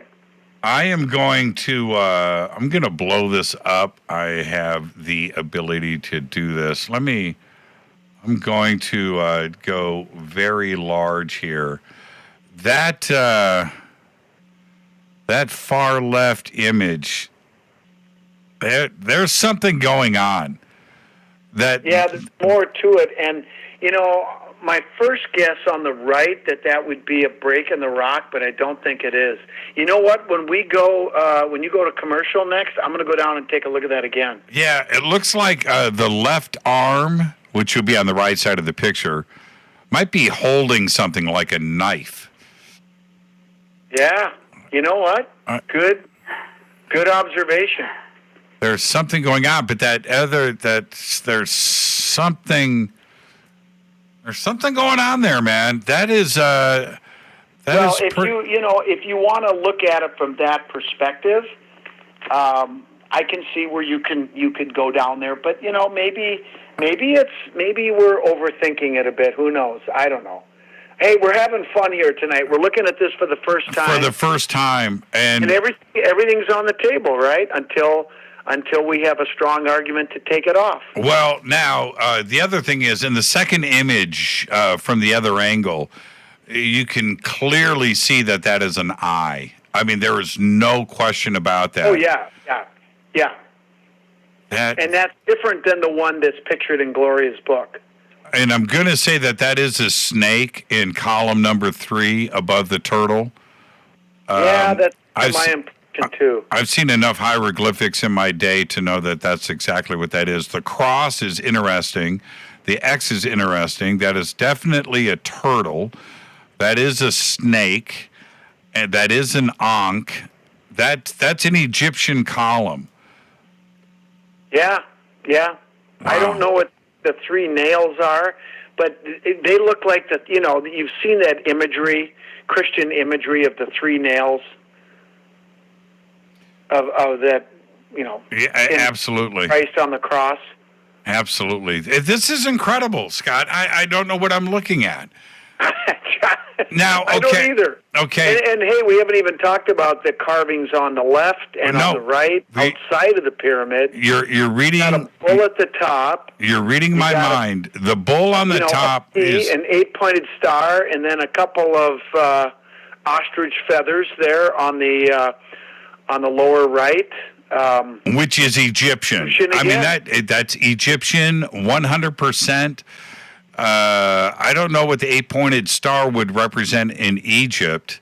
Well, the 8-pointed star is typically associated with Venus. Now, and they would have venerated the planet Venus for sure. Every culture did. It would have been vitally important to them. So that 8-pointed star, if that's what that is, and I bet it probably is, that would be Egyptian as well. Okay, now let's go over to the left. Yeah. Because you're Scott Wolter, does that look like a hooked X to you?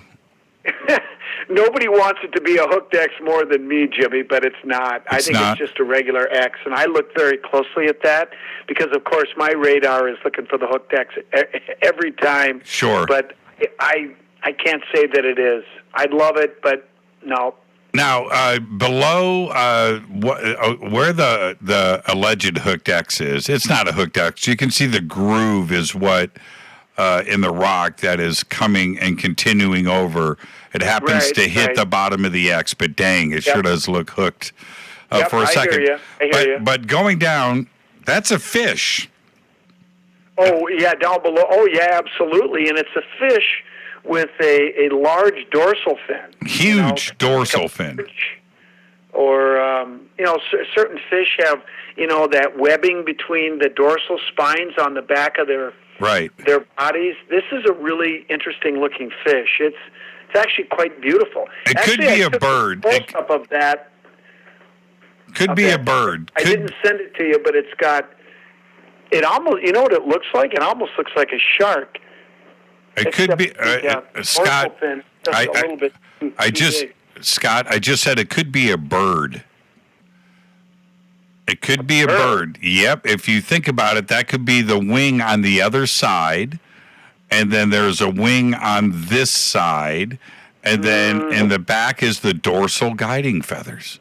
So you know what? I'm not going there. I can't go there. You can't go there?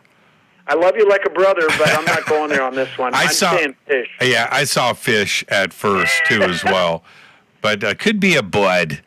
This is just absolutely mind-bending. This is crazy, isn't it? Yeah, it's. I think it's crazy cool, is what I think. Yeah, it is crazy cool. The bull throws me off because it could be Egyptian, but it's not stylized in Egyptian.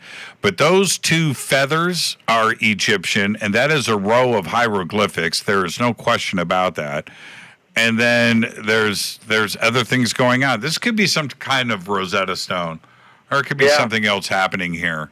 Well, the bull, what looks to me like a bull at the top on the right there, but don't forget the Apis bull of Taurus. It was heavily ingrained in the Egyptian culture for 2,700 years. I mean, they found all kinds of mummified bulls and cattle, and so that works perfect. Now, why did you take the close-up of this bull with the 8-pointed star? Well, God, that looks so weathered. That looks just old to me. It is. It is. I'm telling you, it's weathered and it's old. I mean, but remember, the rock itself has a relatively weak cement of these quartz grains. I mean, the little sand grains are very hard, but they're not held together. With a strong binder, let's say. So the weathering, it's not going to take 1,000,000 years for this thing to weather, or thousands of years. This thing, I would say the weathering of this is at least decades in an aggressive environment, and perhaps as much as 250 years, which is what the dates suggest. But here, let's go back for a second, and let's just pretend that these stones were part of a community, that many of them, I don't think this was a gravestone, but a lot of them are gravestones. Why did they end up suddenly, all of them, why were they put inside of this cave? Something happened, right? And they just gathered up all of this stuff that they probably thought somebody would consider to be heretical, right? Mm-hmm. Like maybe the Catholic Church, maybe a Catholic mission was to be established in the area, and they made contact with this community, or somebody alerted them that somebody was coming that probably wouldn't look too kindly on what they had laid out, if this was maybe a cemetery. I mean, I'm speculating here, but the weathering seems to suggest that. And all of a sudden, something happened. They all got rounded up, and they put them inside this cave, and they apparently put them in there with possibly a ritual, with this blue wash that was, put on the surface of these. Some of them are still blue in color. And, it's still there. The guys said they washed a lot of it off, but they didn't get it all off. But what happened, Jim? Why did they suddenly put those things in the cave? Something happened. Yeah, somebody got picked up by a tractor beam. That's what it looks like. That dude pulling him up into the spspaceship. That right? dude on the right. I mean, how else are we supposed to look at that? Anybody's going to look at that. You're a scientist. Stop that. Oh, man, this is incredible. This is. You know what? Somebody's trying to tell us something. The whole story is here in front of us. By the way, your other close-up of the fish, that is definitely a fish. Yeah. I take that back. But but there's a whole okay story to here. Talk about it. You don't have to be right every time. I'm never right. But you are too. Oh, this is so much fun. I have no idea. And you know what? Seriously, I'm telling you. I mean, this is really the first time that I've really sat and, I got home last night. Yeah, I know. This is the first time I've been able to sit and talk about this with anybody. You're the first one, Jim, and I'm not making this up. I'm not embellishing a bit. I've had very little I've had some discussion with people, but this stone I haven't had a chance to look at until right now. Well, you know what? You're going to be, I just made up my mind. You're going to be on Coast to Coast with me on Saturday.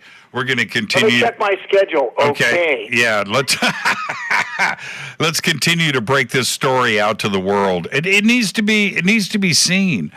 And the more people that can lay their eyes on this, hopefully we'll get some more information here. But there's a whole... So here's what we got to do. Are you going to break pretty soon? Yeah, in 1 minute. Okay, so what we got to do now is we've got to... So we pushed this thing back, right, about over 500 years now. I'm going to push this back even farther, okay? Okay, and with what image? We're going to move on to a couple of other pictures I sent you that are going to take this in two different directions, figuratively and literally. Okay, which image is... Geographically and historically. Which image is next? Okay, so the next one I want to show you is going to be, hold on, the one with the inscription and the skull laying on its side. The one with the inscription and the skull laying on its side. 9715. Okay, I'm trying to see which one that is. I think I sent. I don't think you sent me that, Scott. If I didn't, send it now. I did send you one that has an inscription, and then I sent you the larger piece that has an angel. An archangel holding a sword. Okay, that... You see that one? Hold on. Not the one with the menorah. No. It's the one like the one with the serpent going around it.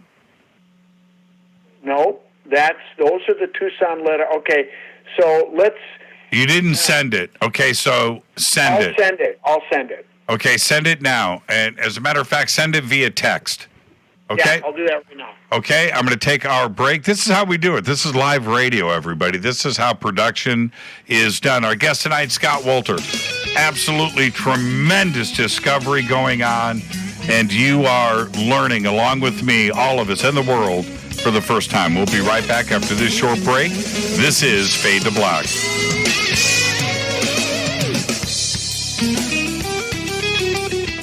Hi everybody, this is Rob Halford, the Metal God on JimmyChurchRadio.com. This is KGRA Digital Broadcasting Station, Salt Lake City, Utah, Van Buren, Arkansas. Why is it we're not very good with our health regimen until it's too late? We don't put oil in the car until the engine blows up. When the body's out of balance, your health is not so good. Give your body some love. Log on to GetTheT.com. That's GetTheT.com. Try our Life Change Tea, which cleanses you from harmful intruders. A clean colon is one of the ways to bring the body in balance. We also carry organic supplements to help you get where you need to go. So do your body a favor. Log on to GetTheT.com. That's GetTheT.com. You can even visit our sales page to save some dough. Does anybody call money dough anymore? Anyway, if you're looking for short, helpful health tips, go to YouTube and punch in Health Matters Now. That's Health Matters Now. So, log on to getthetea.com, shop, get balanced, then learn some cool tips at Health Matters Now. You'll be glad you did. That's getthetea.com. Your contact for current news and trending topics. KGRAradio.com. This is Jimmy Church of Fade to Black, and I only drink Fade to Black blend coffee from River Moon. Just click on the River Moon Coffee banner at jimmychurchradio.com. Promo code F2B Blend. So are you tired of being tired? Well, then it's time to get the tea. Hey, it's Lisa here to tell you about this all-natural, all-organic tea I've been drinking that has had great results for over 20 years. It's called Life Change Tea, and it's specially formulated to help detoxify and cleanse your kidneys, liver, colon, and blood all at once. The colon is one of the most ignored organs in the human body. The faster that waste is eliminated from the body, the less time that waste sits in our intestines, spreading toxins to our bloodstream. This tea helps cleanse chemicals caused by outside intruders from our entire digestive system. And get this, weight loss can be a side effect. And with continued use of the tea, you can experience clearer, healthier, younger looking skin, increased energy, and a happier outlook on life. So if you're tired of being tired, get the Life Change Tea at getthetea.com. That's getthetea.com. And like me, you'll be glad you did. Did you know that when you're on the road with limited data or Wi-Fi available, you can still listen to every minute of Fade to Black by just calling 605-562-4482. No smartphone, app, or internet needed. It saves your data plan and no extra cost if you have unlimited minutes. Just call 605-562-4482. You can listen to me, Jimmy Church, on any phone, anytime, anywhere. Go Beckley Tappy. Telepath is a weekly digital newsletter filled with the latest paranormal news, trending topics, and fresh articles from some of the most popular critical thinkers in the community today. Stay informed on your favorite paranormal podcasts and live streaming talk shows. Interact with the Telepath and upload your paranormal story or pics. It could be featured in an upcoming edition. Sign up right now for the free Telepath newsletter at paranormal.radio. That's paranormal.radio.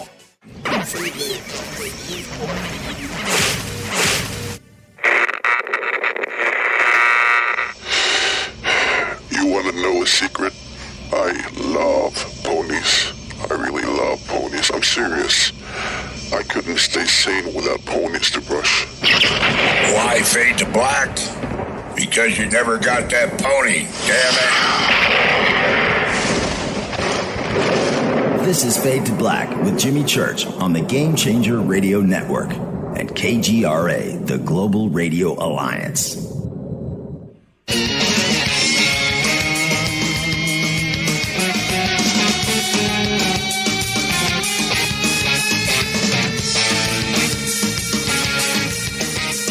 Welcome back. Fade to Black. I am your host, Jimmy Church. Tonight, Scott Wolter is here breaking another story, another discovery. And we've got those other images in. Scott, thank you so much. We'll get these up in Twitter in just a second. And before we get to those, Scott, look, you know what I'm thinking right now. Too good to be true, right? This is just too good to be true. And I know that's exactly what went through your mind, right? Well, it did for a second, but it went away pretty quick because there they were. I mean, you know, they were in front of me, and I was looking at them, and they were doing well under examination. Right. Then I got a chance to bring samples back to the lab. Now, there is one other thing that I'll tell you about that I can't show you yet, but there's also an artifact that is a bone that has carvings on it. A bone. It's part of this collection, too, but it wasn't found with these slabs. It was found in the area, though, but it also has Hebrew on it. So, just don't tell me it's like, right? Don't tell me it's a bone from a mammoth. You know, just don't go there. Okay, I won't. It's not. And actually, I don't know what it is. It's not a human bone. It's an animal bone, but it's a big, heavy one. And that is being C14 dated right now. I don't have the results back yet. Now, okay, there's an element of this that I find interesting, and that would be, do you think that the how do I say this? That the cave may have been constantly visited? You know, that's interesting. In other words, they added to the pile. Right, over time. right. Yes, yes. You know what? I won't be able to say anything about that until I look at the video that was given to me to look at. I just got that day before yesterday, and I have not had a chance to look at it. So I really don't know the answer to that. All I know is when they found them, they were stacked up, and either they were all put in there at once, or maybe they were stacked over time. I really don't know. But clearly, it's a repository. Okay. Images that were just sent in. Scott sent us 4. These are the first 2. I've got them up in Twitter now. Again, which ones are they? They are the stone itself in its entirety, and then the second one is the close-up of what may be a date with the skull on the bottom. I'm guessing a date. I don't know. Okay, so the one is the overall picture that shows the archangel with a sword. There's a date of 1760 on it, and then there's an inscription underneath his feet, right? Underneath the skull. That's the 2 images I have.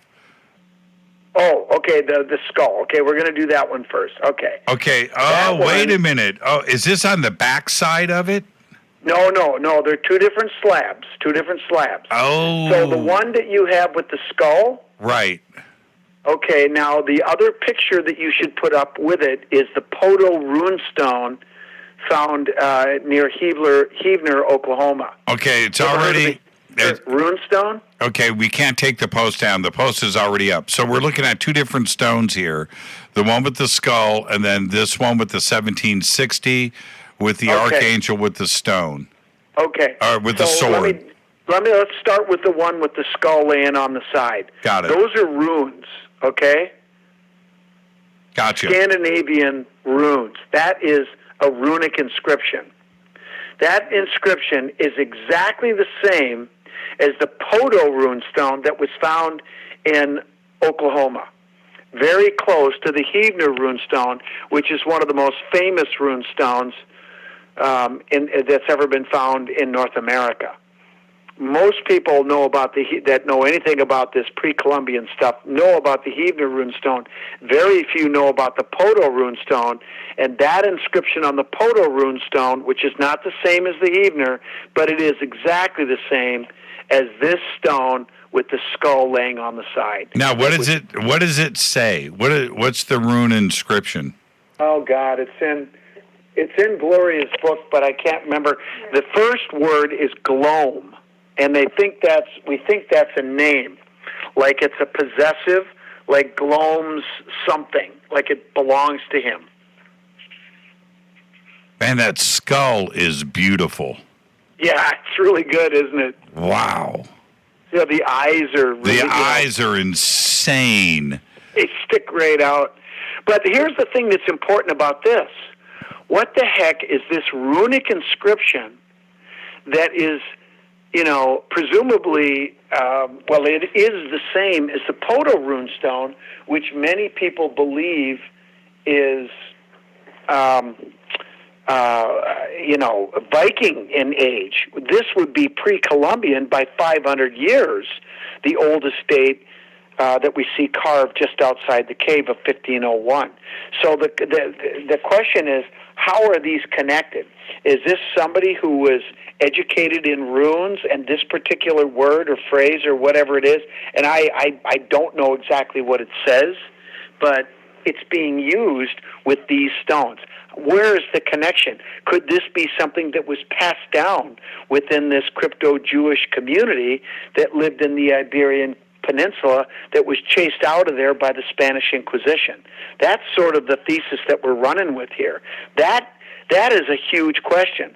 Now, the other inscription, the one where the guy's holding the sword, yes, that looks like it's also mostly runes. I think some of those characters are not runes, but that same inscription is also found in Tulsa, Oklahoma, carved on a cliff wall, and it's been known about for probably 150 to 200 years. Right. What is the connection? Now we have two inscriptions that contain runes that are connected to rune stones that were already found in Oklahoma. And I just went tonight on Google Maps and I looked real quick. It's not that terribly far from where these stones were found. Now, the other thing, I want to make sure I get this in because it's along the same vein. It appears we have inscriptions that tie these stones, this cache of stones, to older inscriptions that have been found in the United States that are up to 500 years older. But let's go back and talk about the Hebrew for a second, okay? If you go farther west from this location into Arizona, into Tucson, Arizona, following the Rio Grande River, you ever heard of the Tucson lead artifacts? Yeah, we've discussed that before on this show. Yes, we have. Well, those two pictures that I sent you that you were confused and thought were part of this cache are actually part of the Tucson lead artifacts cache. And the reason I sent you those is because the Hebrew that occurs on that one artifact that has the menorah on it, though that Hebrew also has vowel indicators just like the stones in this cache. The difference is these stones are self-dated to the 8th, 9th, and 10th centuries. Here again, they date to about the period as the rune stones up in Oklahoma. And could these have been the ancestors of the community that carved these stones that we're looking at now? And it appears that they knew a safe haven was over here because their ancestors had already been here. That's what is important about the Tucson lead artifacts and the runic inscriptions up in Oklahoma. So, at first glance, we're looking at something that's, post-Columbus or contemporaneous with Columbus, but because of the Hebrew vowel indicators and the runic inscriptions on these stones we're looking at now, maybe this community, these people are the descendants of other groups that came over here, probably because they were under persecution at the time as well. Well, like I said, okay, it seems that this is, Scott, because of the date that's glaring at everybody here, 1760, right? Yep. Very clearly done with intention, right? It's right there. Yeah. So wouldn't that suggest to you that this cave was continuously known? I mean, how could you have something that is 1,500 years old or 1,000 years old? I'm talking about the original set of stones that appear to be the oldest, and then something that is dated at 1760. We're talking about a period of 800 to 1,000 years. No, let's go back. You're confused, and I'm confusing you. The oldest date that we have at the site, outside the cave, carved on the cliff wall, is 1501. Right. We have stones that are dated 1507, 1511, 1516, and we have stones that are dated 1760, this one right here, right, and 1762.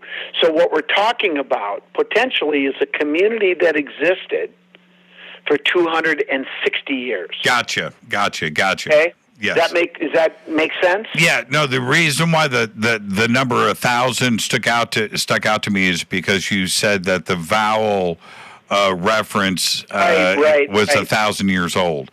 Okay. They can't be any older than that. Right, but the cave is more recent, right? Obviously, but We know that we have stuff that dates back to that period with the Tucson lead artifacts, and we think with the Hebner runestone and the Poto runestone, there's several runic inscriptions in that area. So it looks like we've got people that came from Europe, that crypto-Jews, it appears, that started going back to over 1,000 years ago, all the way up to the 1760s. Now, and that makes sense because they existed over in Europe, both in southern France and then in the Iberian Peninsula. Now, on this this archangel with the sword, the 1760 stone, let's call it, below the letter G is MX 107. I have no idea what that is. I have no idea. I don't know what that is. That's cool, though. And clearly that's a G, that's an M. I mean, it could be a date, right? Well, it's like 1,100, 107. I don't know if that's what it is, though. That doesn't make sense. This isn't 1,100, right? This is 1760. And I really don't know what that is. I mean, I don't know. Yeah, it's a combination of Roman numerals and modern. MX 107. Man, I have no idea. It must be the number of their starship. I say that in jest. That letter G is interesting too. Now, okay, I want to go back if I can to the skull. The skull is intentional. The artist, whoever did it, is an incredible artist. That stylized type of skull, are you able to get to a period of when that kind of skull was part of a culture? No, I haven't. Jim, I just got back. I know. And I also want to, I want to make sure that, we give other people credit. I mean, I had an archaeologist along with me. Her name is Haley Ramsey, and, we were planning on doing a dig there. We were hoping that we might be able to find that cemetery, because if that cemetery was there, imagine what we could possibly learn there. But it's such a big area, and because of certain factors, farming had been done there. We weren't able to do a dig this time. Plus, it was hotter than hell. But she offered a lot of good comments on these stones as well, and I got to give her kudos. And that was her hand with the nail polish there. But she's a sharp cookie. And the guys that we were working with, the people that found these stones, they preserved, they protected these things, and they've done, a good job here, and they documented a lot of what they did. There's a bunch of photographs that were taken, and so this isn't all me doing this work. That's the point. The Hebrew scholar, Jerry Lutkin, a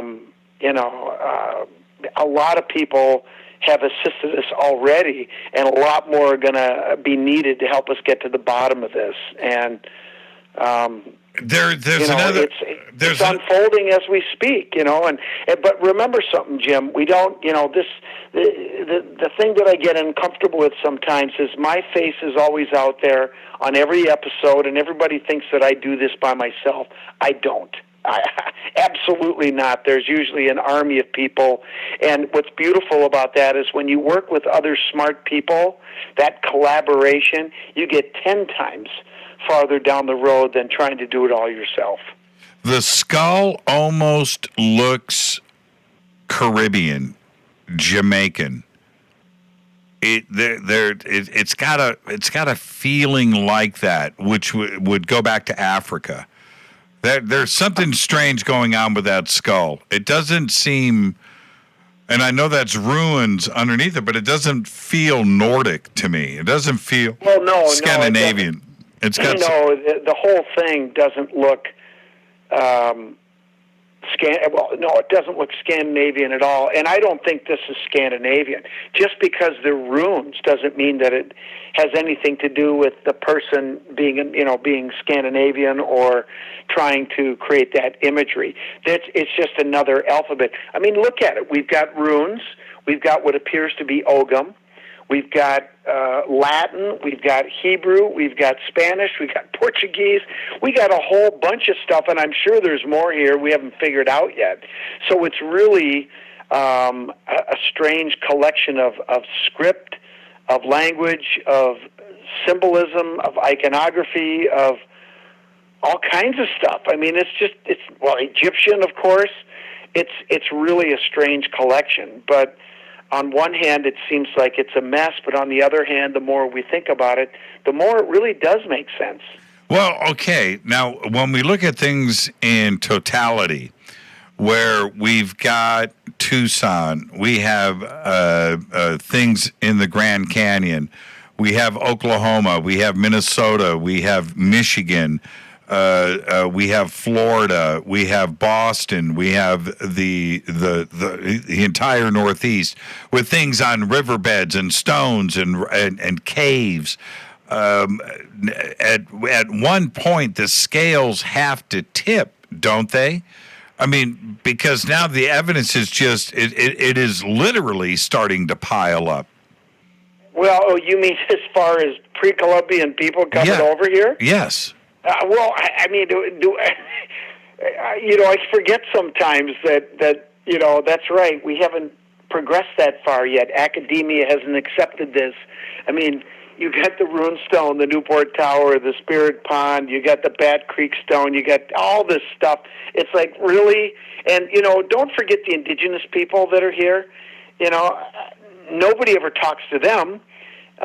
They know about these people. They've been talking about them for a long time. But, what is the problem? I don't get it. I just don't get it. Yeah. To me, it's a foregone conclusion, but it's still a battle that we're fighting. Now, what about bringing in a university and not only looking for the gravesite, but further looking into the cave and the dating on the cave, the date that's above the cave, bringing in archaeologists. I don't. Well, like we have an archaeologist, Haley Ramsey, is the one that is she's the one that's going to be the person in charge of this site. I mean, she's been over there twice and walked the grounds and crawled in the cave. I mean, she crawled inside one of the caves and literally was up to her knees just about in mud. So we have one person right now, but we're going to have to get some other people involved here at some point. But I'm going to let her make that call. And as far as working on the stones themselves, I would love to bring in people, but they have to be serious, and they have to do the job in a professional manner. It can't be some, cocky jerk that comes in and takes one look and goes, "Oh, this is fake," because I've seen this happen. Yeah. And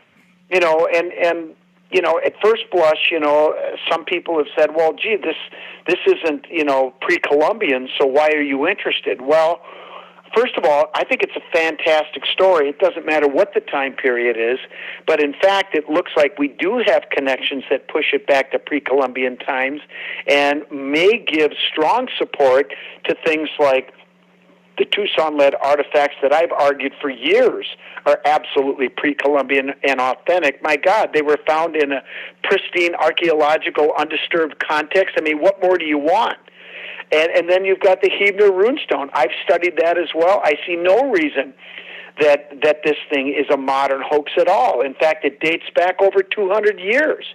Right at the time of settlement, it was seen, and the natives talked about it always being there at that time. So what is the connection with these stones with those stones? To me, that's our pre-Columbian connection.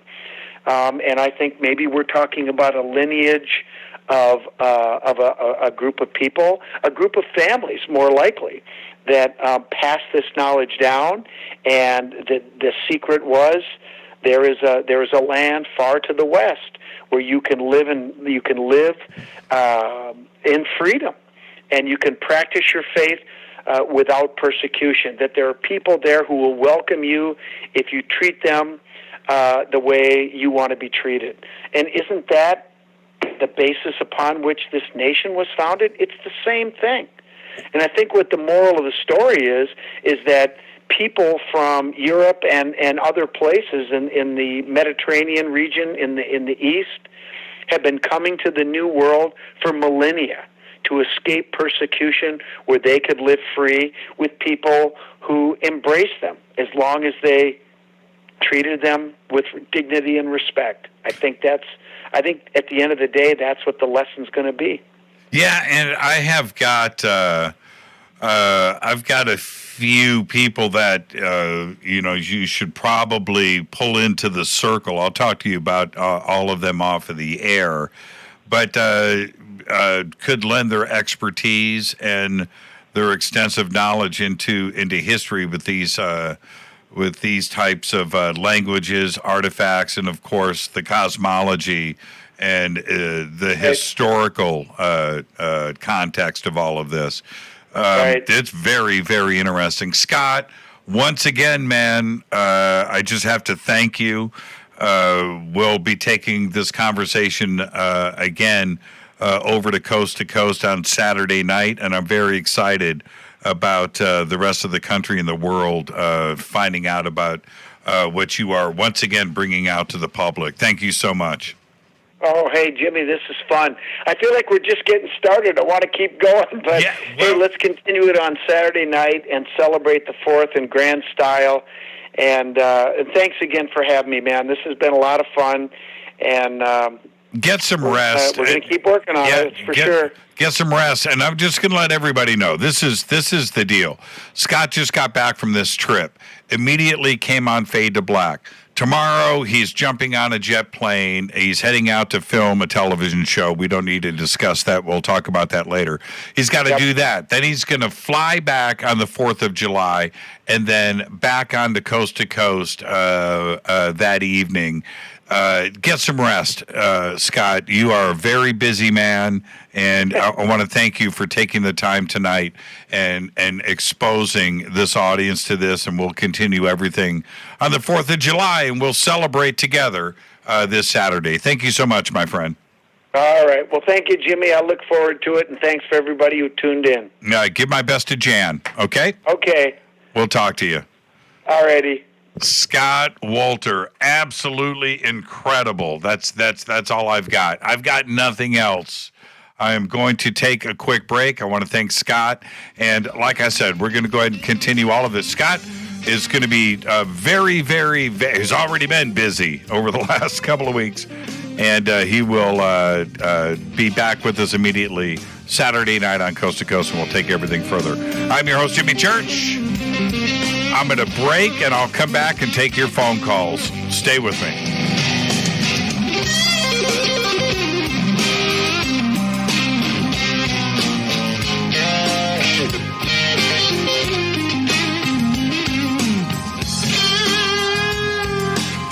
Hey, what up, y'all? It's your girl Vivica Fox here, and you are listening to my boy, Jimmy Church, on JimmyChurchRadio.com. Despite popular opinion, reading a book will not make you smarter. But listening to Jimmy Church will. This is Jimmy Church of Fade to Black, and I take Life Change Tea supplements every single day. It's what I do. Click on their banner at JimmyChurchRadio.com. When you take the beans from Central America with dashes of Indonesian and African mixed in and then roast it to the dark side of Fade to Black, you create the ultimate brew of fringe. Introducing the Fade to Black blend from River Moon Coffee. Yes, River Moon's darkest customized roast was created for the love of Fade to Black. The alchemy of masterful roasting and smoking the beans is in every sip of this full-bodied, dark Java. I need my coffee dark, deep, with distinct bittersweet chocolate highlights, just like the bunker.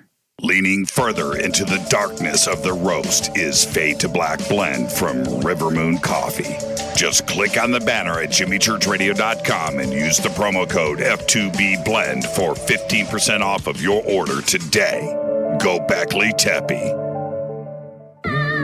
Hello, my name is Billy Carson, and I am a best-selling author and the founder of ForbiddenKnowledge.tv. Together with my team, we have built an all-new conscious streaming TV platform designed with every family member in mind.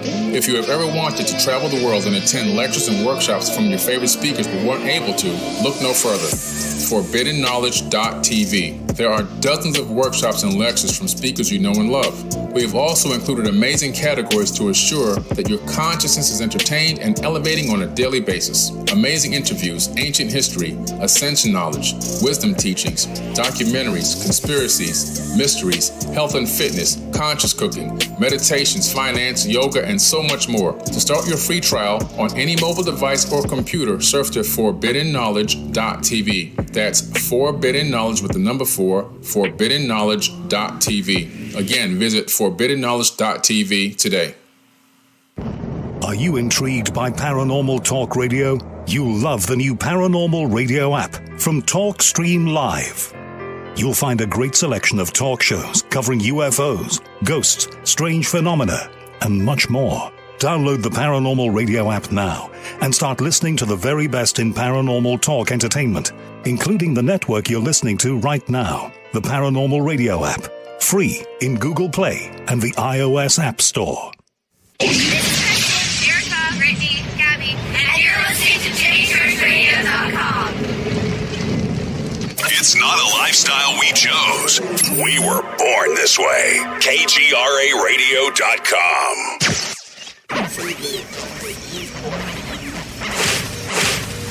This is KJCR at JimmyChurchRadio.com.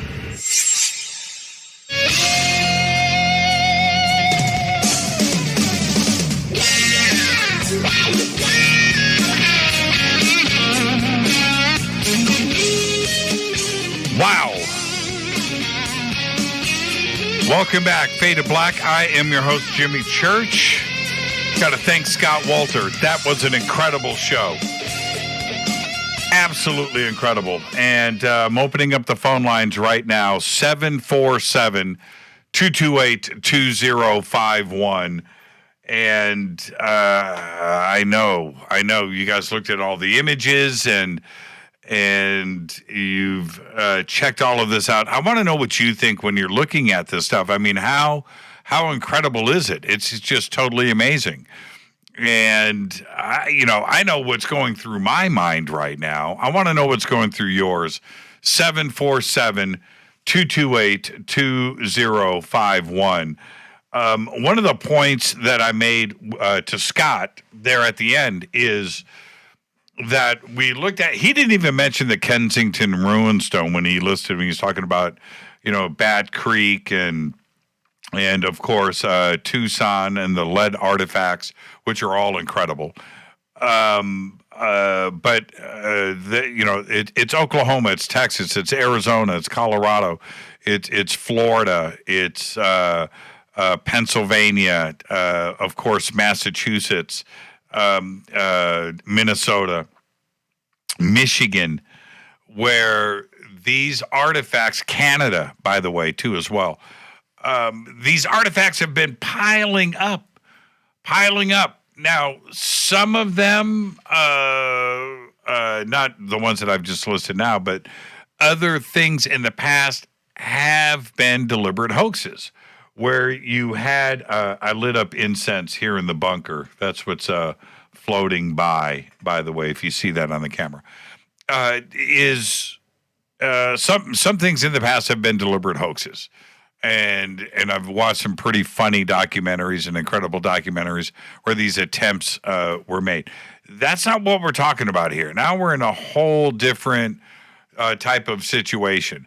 But when we look at the Kensington Rune stone, the Bat Creek stone, to this day, every time I look at that, when is academia going to have a shift where they're going to go, okay,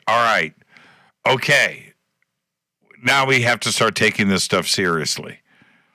There is enough evidence here that clearly Columbus wasn't the first. That's the first indication. This situation with Texas, it's different where we have dates. Now, there's a date 1501 above the cave door. That's when somebody carved a date. That doesn't mean that somebody wasn't at that cave before. Okay?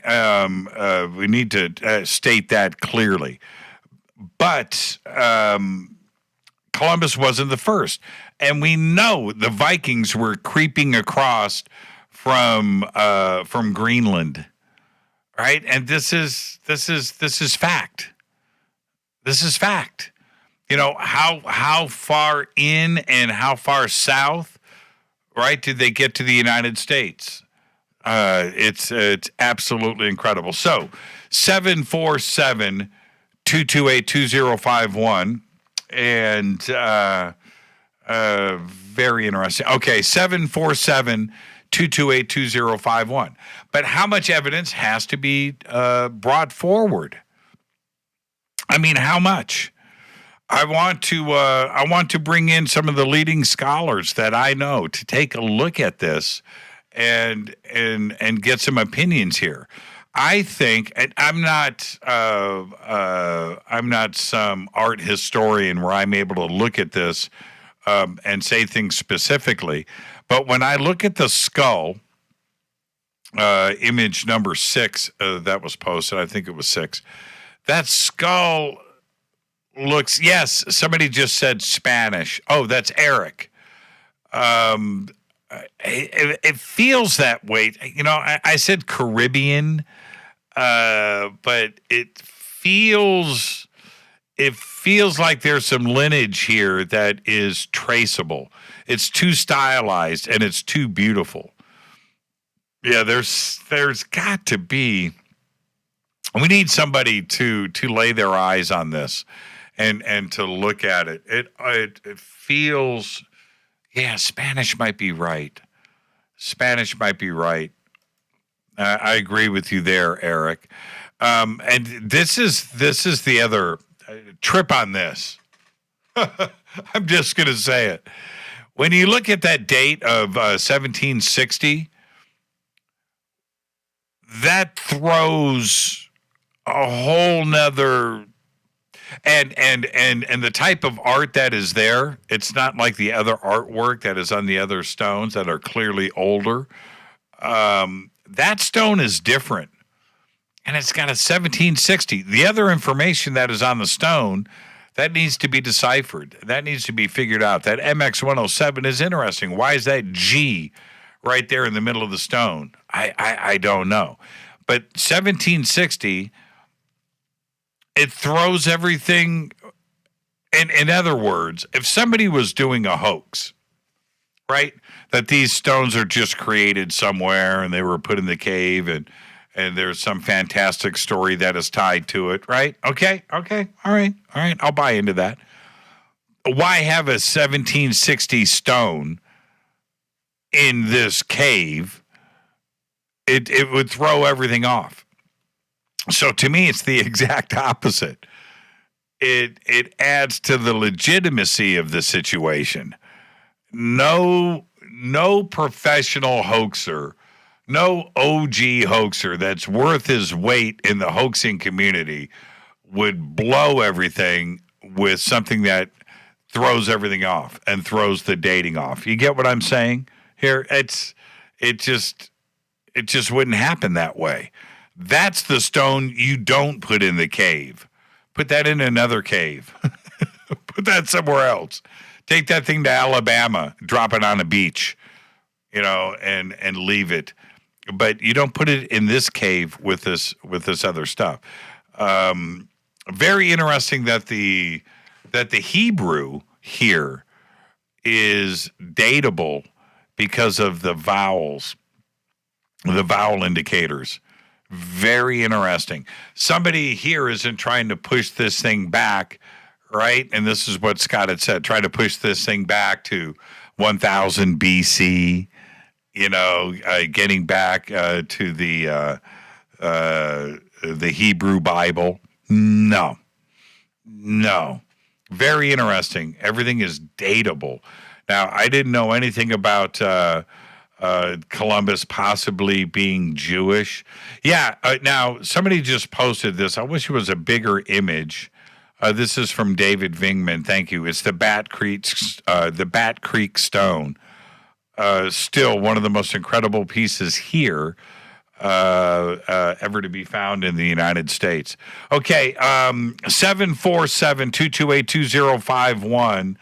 And I'm just going to say it. The calls that were on hold, I don't know if everybody hung up or what's going on there.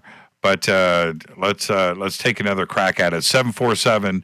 747-228-2051. Hi, you're live on Fade to Black. Who's calling? Hey, this is Mike from Texas. I've been trying to send stuff to you all evening. Those are all Latin words and Roman numerals there. And yes, I'm from Houston, and I've been all over Texas. So I know that those are all from the missions all around Texas. I've seen very similar stones to those. None of those are rooms. Those are all from the priests. Say that. Okay, Mike, say that again. Very interesting. Okay, so you're saying they're from the Catholic missions that are around Texas? Correct. Like the Alamo. The Alamo is actually close to where he was with the... There's a large cave system that is between San Antonio and Austin. Why would there be... Okay, let me ask you this, Mike. It seems like you have a little information here that we need to hear. Why the Egyptian element and why the Hebrew element? I don't know about the Egyptian, but the Hebrew could have been because they also had people come over with them that traveled with them that were Jewish. Interesting. And what about? I could see. We just lost Mike, and it sounded like he was traveling in his car, so I think the phone got cut off. But in saying something like that, having the all-seeing eye and what looks like a pyramid with Hebrew, and I don't know, and that's like 5 or 6 scripts coming down with the rays of the sun. I don't see the Catholic or the mission connection there. It's very interesting, though. Hi, you're live on Fade to Black. Who's calling? Hey, Jimmy. Hi, who's this? Michael from PD. Michael from PV. How are you? Good, brother. I just wanted to say something and see where you go with it. The fact that these rocks were put away for kind of historical categorization and safety, and I think the lines mean something different than what you guys are saying. And what's that? I actually think that the lines show efforts of transformation on 3 different types of individuals. Yes, I know. I see that. No, I see that. Okay, so where are you going? I thought that too, because the three human figures are not the same. No, I actually think it's man, woman, and child. You think it's man, woman, and child? Let me go back and look at the images again. And why would you say it's man, woman, and child? Well, because many years ago, when I was kind of led to a certain petroglyph, I guess you could call it, I saw a series of petroglyphs that were separated by lines vertically and horizontally. And what I finally, after looking over and over and over again, I believe it was how animals were experimented on other animals and then involved with humans to make mutations. What I see here is a series of types of energies and maybe chromosomal changes that are being put forth in almost like a photon type of transfer. And bear with me, but I think it shows the series of changes that were attempted to be made that gave everybody their individuality as far as color and speech and size and shape according to geographical location. You see where I'm going with this, Jim? I do. And that's why I think it's so important to get as many eyes on this as possible, as many brains as possible.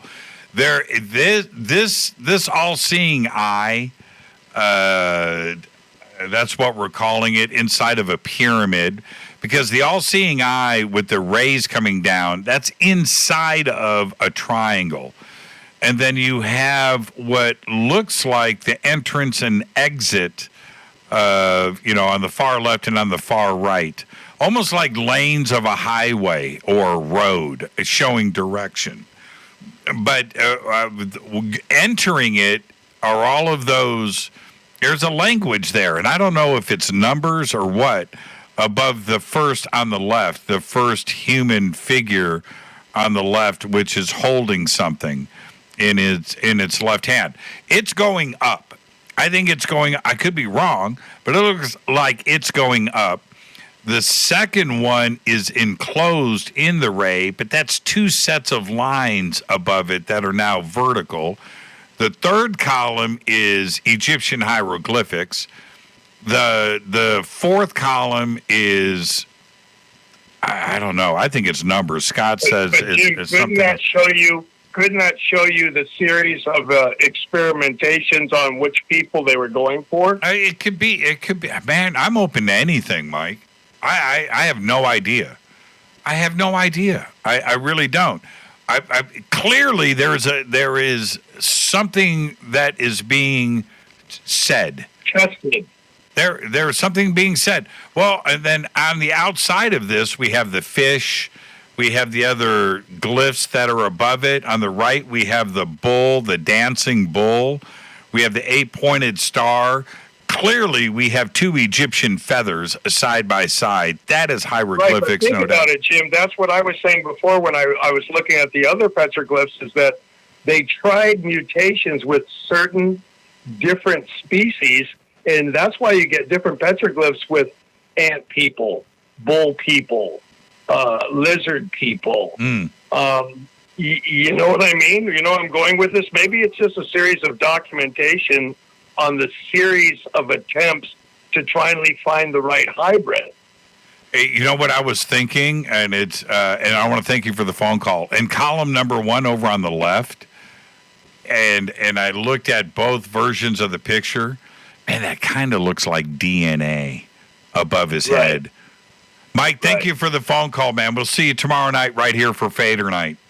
JC, go Beckley, Tepe, and thank you very much for always being the leader of our society, and we appreciate you and Rita more than you'll ever know. Thank you so much, Mike. Behave and be well, my friend. Take care. Go Beckley, Tepe. It's a great phone call. There is clearly information here. I don't know what it is. That third column is hieroglyphics, man. That's an ankh. That is a snake. Clearly Egyptian. And then the two feathers, I was telling Rita about this the other day. I'm taking this course on how to read and write hieroglyphics and and how to draw feathers.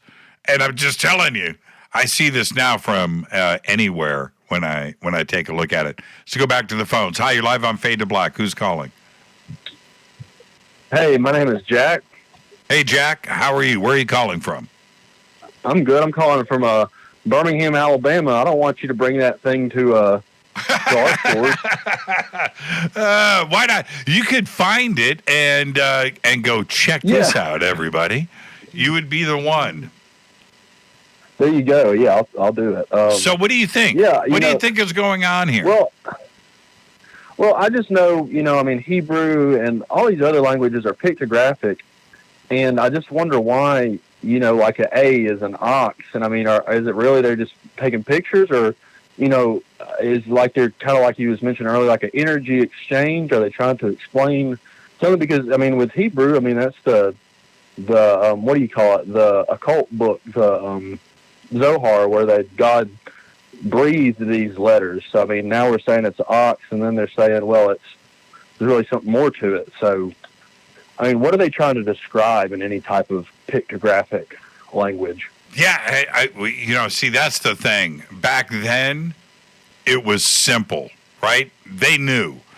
For us today, we could be way off. We're looking at a bull. We think we're looking at an eye with rays of light coming down. It could be totally. We could be way off with all of that. I don't know. But what do you think ultimately? Just from what now, there's 42. There was about 100 stones that were originally discovered. There are 42 that have survived. Tonight we looked at 5, 6, or 7 of those stones, but from what you have seen so far, what do you think we're looking at? Well, so it's a like you said, dated tried to be date to 1,000, but it's really with the vowels.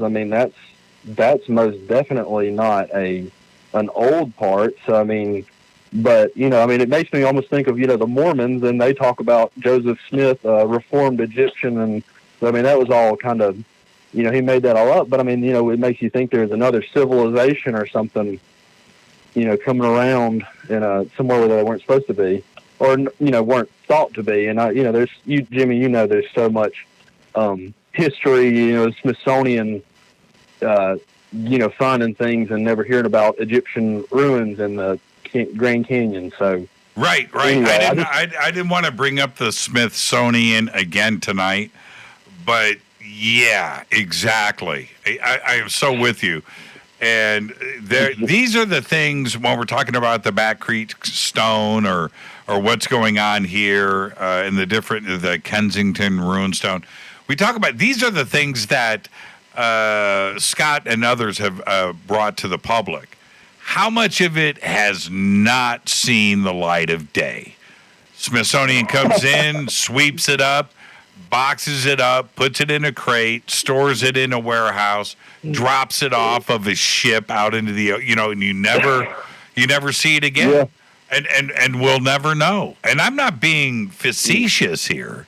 Mm-hmm. I'm just saying this has gone on an awful lot throughout history, and I'm glad that Scott, got a hold of this stuff, and not the Smithsonian or somebody else, because we would have never heard about this. Hey, you'll figure it out, all right? Go Beckley Teppy. Have a great night. We'll see you tomorrow. Thanks. It's so funny. Don't bring that to Alabama. I know, right? Rita just sent me that October 23rd, 1760, the first Jewish prayer books printed in North America. Unreal. Coincidence? That's a weird date. That's a weird date to have popping out there. I don't know. I want to thank Mike from Texas. We lost his call, but bringing up the missions. I don't know how many are in Texas. We have missions here. We have one very close to us here in Burbank, the San Fernando mission, which is, man, how old is that mission, Rita? It's 500 years old. And then we have them up and down the coast here in California. There's one in Riverside that are very, very old. I don't know if there's been artifacts, similar to these that have been found there or in the vicinity or are on display at the missions. And I think that is an interesting thing to go and look back into. Very interesting. I'm not familiar with that connection. Now, let me say this. Mike said something interesting that hopefully Scott is still listening to the show. If not, I'll bring it up to him later. That those aren't ruins there. That was did he say a priest identifier? He said something specific. If somebody can remind me what he said, I want to pass that along to Scott. And the reason, Rita just said, I quit. Yeah, I know. I'm the single proton in Jack's echoing empty skull, Tyler Durden. That is excellent. I'm with you on that, Rita. That's from Eric Stitt. If anybody knows Rune at first sight, it's Scott Wolter. He has been studying the Kensington Rune stone, has been over to Scandinavia, has dealt with the universities over there, the deepest historians into runic writing and symbology as much as anybody. And if he says it's identical Rune to the stone that was brought up in Oklahoma, he says it's identical. I've got to go with Scott on that. I find that very interesting. What a great show tonight. And I want to say this before I sign off. I deliberately, instead of going into this and looking at all of the evidence in advance and talking about this and doing some research with Scott, I wanted to go in completely fresh. I don't get to see discoveries like this just out of the gate with learning something fresh. And that's what we did together tonight. It is so much fun. Yeah, the Mission San Gabriel. The skull looks very similar to some of the snaps I took there. Post them, David. I would like to see them. So, yeah, doing this, right? Learning together. This is a conversation I would have had with Scott if we were alone. Instead, we did it together tonight. So much fun. And tomorrow night, we will have another Fader night with open lines all night long. Thursday night, Richard Dolan's going to be here. Tomorrow night's Richard's birthday. I couldn't keep Richard committed to the show tomorrow night when he's got his birthday with his family. So tomorrow night is Fader night, and we will definitely be discussing this and a whole lot more because it's Fader night with open lines all night long. With that, I am going to get out of here and say what a fantastic show. Thank you to Scott Wolter. You can visit Scott's two websites, of course, hookedx.com and scottwolteranswers.blogspot.com. Both links are over at jimmychurchradio.com. Fade to Black's executive producer is Rita Camarian. Show is produced by Hilton J. Palm, Renee, Dennis, and Kevin. Announcers are Steve Harder, Gene Vito, and Mark D. Kovar. Webmaster is Drew the Geek. Music, Doug Aldrich. Intro, Spaceboy. SpaceboyMusic.com. Fade to Black is produced by KJCR for the Game Changer Network. Syndication is KGRA, The Planet. This broadcast owned and copyrighted 2020 by Fade to Black and the Game Changer Network, Inc. It cannot be rebroadcast, downloaded, copied, or used anywhere in the known universe without written permission from Fade to Black and the Game Changer Network. I'm your host, Jimmy Church. Tomorrow night is Fader night. Open lines all night long. Until then, I want everybody to be safe. Go Beckley Tappy.